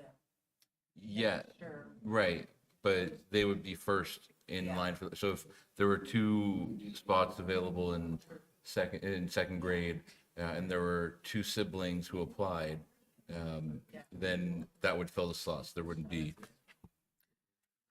Okay, so. So we were thinking that you would still do the lottery though, Dr. Purpura, because if there's 3 sibling ones, then, so you do the lottery and then you just move those 3, but in the order that they were drawn up to the front. So you would still, does that make sense? Yes, Okay. but they would be essentially a separate lottery. That they would be prioritized in the lottery. So they would be a separate lottery than the others. No, it would be the same lottery. I mean, you could do it with the same lottery and just have them all out, and then you could highlight them and realize those 3 came. Does that make sense? In the order that they were drawn. Yeah. Just move them to the front. Yep, that's fine. Okay, so if we're scrolling down, the superintendent or designee shall annually provide information. This was a compilation of feedback from various members. We believe that it has encompassed everything that everybody wanted. And is everybody okay, or do you want to recommend any more options on this section? May I ask a question about a little bit earlier one, right before the transportation section? And so there, in that paragraph, it says, based upon the location of a student's residence. I'm trying to understand what does that mean? So can we just say the first part, it's based on an excused absence, then the history of excused unexcused absence is explanation for that. But I just don't know how to operationalize the based on the location of students' residence. So that 20 is- miles away, 10 If miles somebody wanted to away. live in Illinois and commute here, that wouldn't be practical and it could be But if denied. they make it every day, do we? Well, so actually, I researched this for a significant amount of time because I don't like this subjective language. Right. Yeah. But legally, we're actually required to include it in this section. Yeah. Okay, yeah. Even though don't like it at all. It Yeah, just- I feel you still have a definition for it, like Right. 10 miles, 20 miles, 30 miles. I mean, No, But I think it also gets at the subjectivity of, like, if a student is living in a more rural area within the county, throughout much of the winter, it may be much more difficult for them to get here on time because of weather-related factors. Whereas students who live within the school district boundaries may be, may either take the bus or can walk across different types of weather. If there is snow, some of the county roads may not be plowed, so that student might not be able to get here as easily. And so those types of factors might be what get counted in there. okay, so I'm trying to figure out, okay, in what situation students who will be denied the transfer, and let's say it's a student only live close by, for example, live in Arbor Cheese, but missed the school that many, and will that per se enough for us to deny the transfer request, or the student have to do both, live far and has a history? no, attendance trumps all. If they don't show up to school, it's disruptive learning process and they are not allowed to continue. Right. So, but in another scenario, if a student live far, but the student make the school very well, and without attendance issue, we are okay to keep taking the students, right? Yes. Okay, so basically that language is just a legal request. I mean, it doesn't, in practice, it's not that useful. Yeah, I don't think we're going to have very many commuters from Illinois in Well, general. legally, we You don't have can't. to accept it. Legally, we can't. 'cause You they have to live in the Indiana. state, I'm Yeah. sorry, from Richmond, Indiana, right next to Ohio, okay. Is everybody all right with the language that we put in terms of when the superintendent is going to report or their designee shall provide information to the board?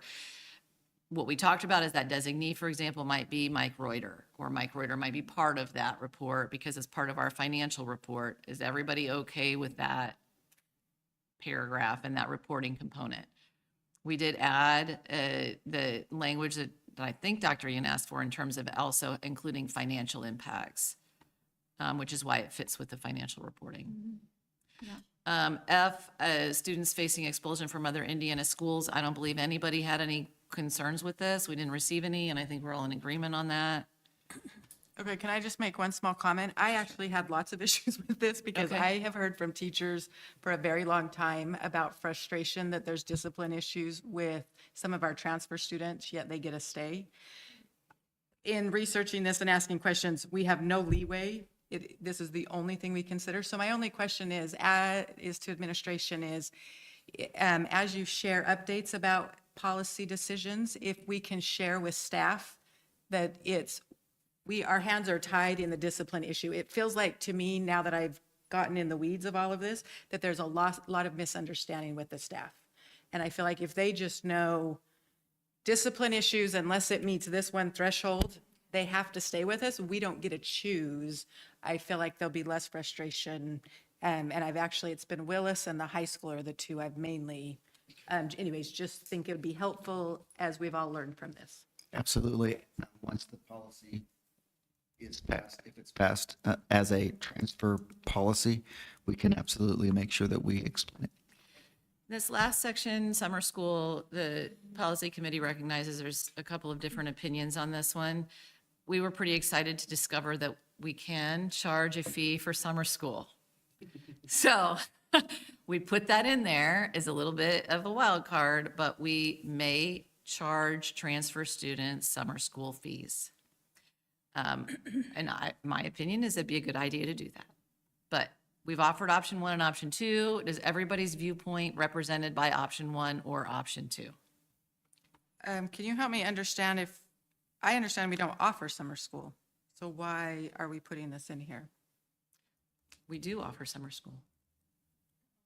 At the Like high from school. we don't charge, So for the Indiana yes? we could charge. We can charge for that. Mm. We didn't know that, but that's a nice little bit of Yeah, we can we charge. supplement, right? Based on what I learned from the previous meeting, we may supplement students when they take online classes. If the state funding doesn't fully cover the cost, we need to pay for the Correct. students. So in this sense, we can charge transfer students. Yes. So I think that's nice to have it. Is there anybody that would want us to leave in option 2? Or do we all want to agree on option 1? We can't, we We- can't, we- we're we not can- we voting. We can leave it. Leave it in because I still am Okay, fine. I mean, I yeah, that's Okay. fine. they want to understand it, so. Okay. Thank you. Yep. Okay, we have We were, reached the end. Uh, Any yeah. final thoughts? I have a final thought, but go ahead, Deja. So my final thought or question is, I actually think the most important part of this, if it's in the policy or not, is the capacity numbers.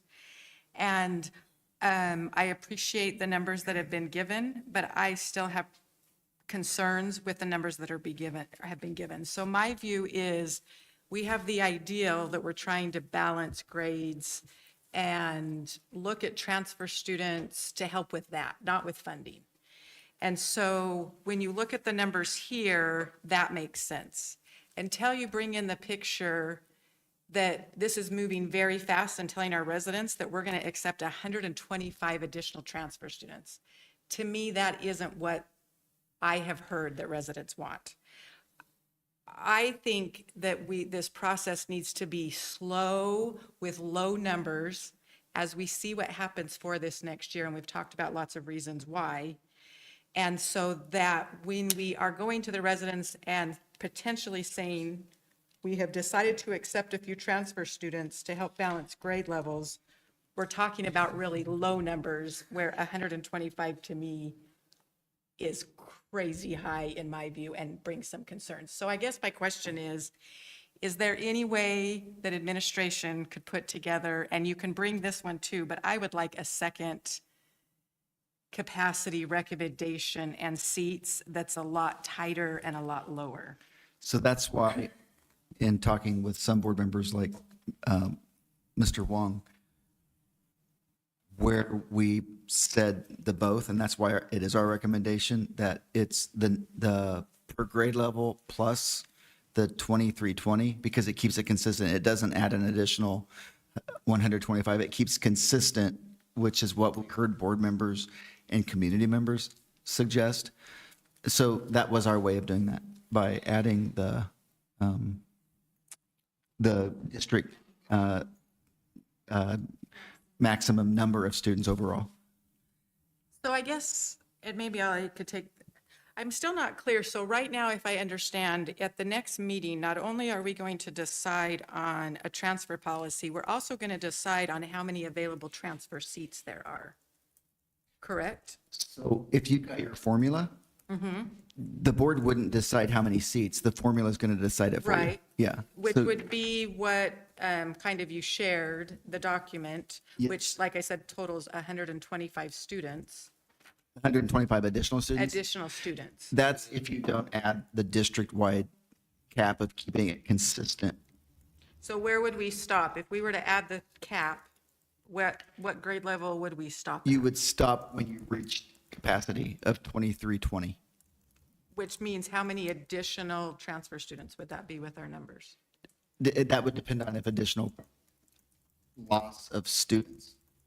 No, but I guess what I'm Actually- saying is, we know our capacity, we know our ADM number, there's no more uncertainty to determine that, because we know how many available transfer seats, that's set. Like, that's not going to change unless we change the capacity. It's set until you reach, so like you said, you could have, if you just took at capacity at every grade level, it could be an additional 125 students. It wouldn't be an additional, it wouldn't go past 2320 if that's what you set it at. And so where it would stop is whatever grade level got you to that. Does that make sense? To the 2320. Yeah, but then we still should know how many transfer students that would bring in. You wouldn't know it, okay. You- Basically, you add every number under the total enrollment column, that's your total. Okay. And then you subtract that number from 2320, and that's what I do.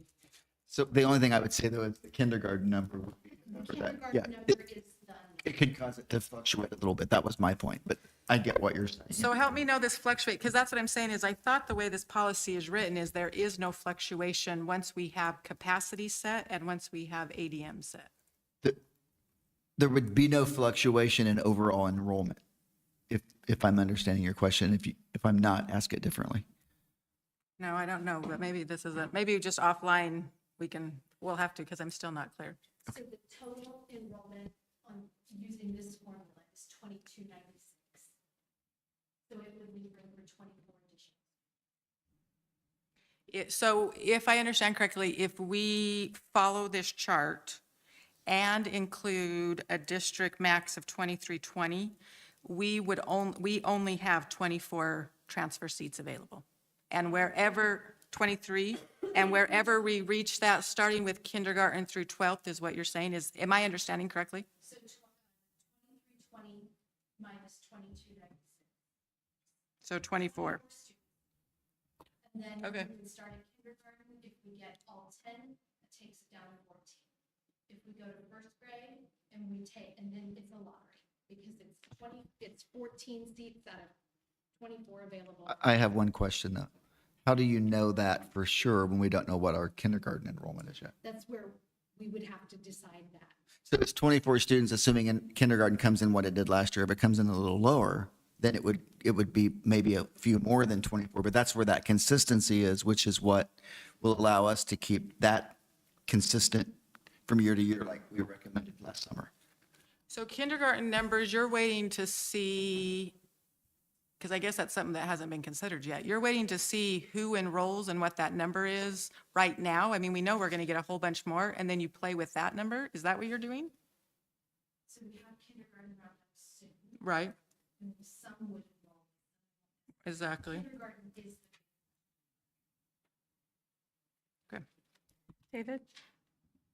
Two things. I wonder if, the 150-ish number that you were looking at is what was messing with me earlier. The available transfer seats for 2026, 2027 column at the far right is actually capacity minus in-district enrollment and not capacity minus total enrollment. Right? It's minus total. No, And it comes to one. it's not. Well, not at the individual grade level. If you look at recommended capacity for third grade is 179. It says that there are 14 available transfer seats. Total capacity or total enrollment is 177. No, go to the year before because everybody's going. Oh, If you okay, go like this. that's where, okay. Yes, sorry, okay. Just tired. You're good. I know. We are all very Okay. tired. Everybody's right. Yeah. We've reached Yeah, the point at which this is becoming decreasingly less productive. Now I remember messing this up one time before. We One are other at point for capacity, as it were. For kindergarten, it might make sense just to use something like a 3-year rolling average for our estimate of how many seats to allow for transfer students. Yeah, I would say probably a 3-year rolling average as the estimate, just to reduce fluctuation. Okay. Before I close the meeting, I'd like to thank everyone for their time tonight. It has been significant. And since I haven't spoken a whole lot, I'm going to talk directly to the kid who's at home watching with his parents, who's a transfer kid. And I want him to know that when his parents bought their house, they had to fill out dozens of papers with all kinds of legal language and requirements, but those papers don't have anything to do with how you feel when you walk in your house after a long trip. And the feeling I want you to remember right now is that you're a valued part of our school. You are loved and wanted, and none of these arguments about details has anything to do with how we feel about you, your siblings if you have them, or your family. We'll cheer just as loudly when you play a symphony in the orchestra, or when you say your lines in the school play, or when you hit a home run. All of this was boring, grown-up legal requirements that we had to do because it's our job, but you matter, and we're grateful, and we're glad you're here. Now go to bed, you've got school tomorrow. With that, we're dismissed. Thank you.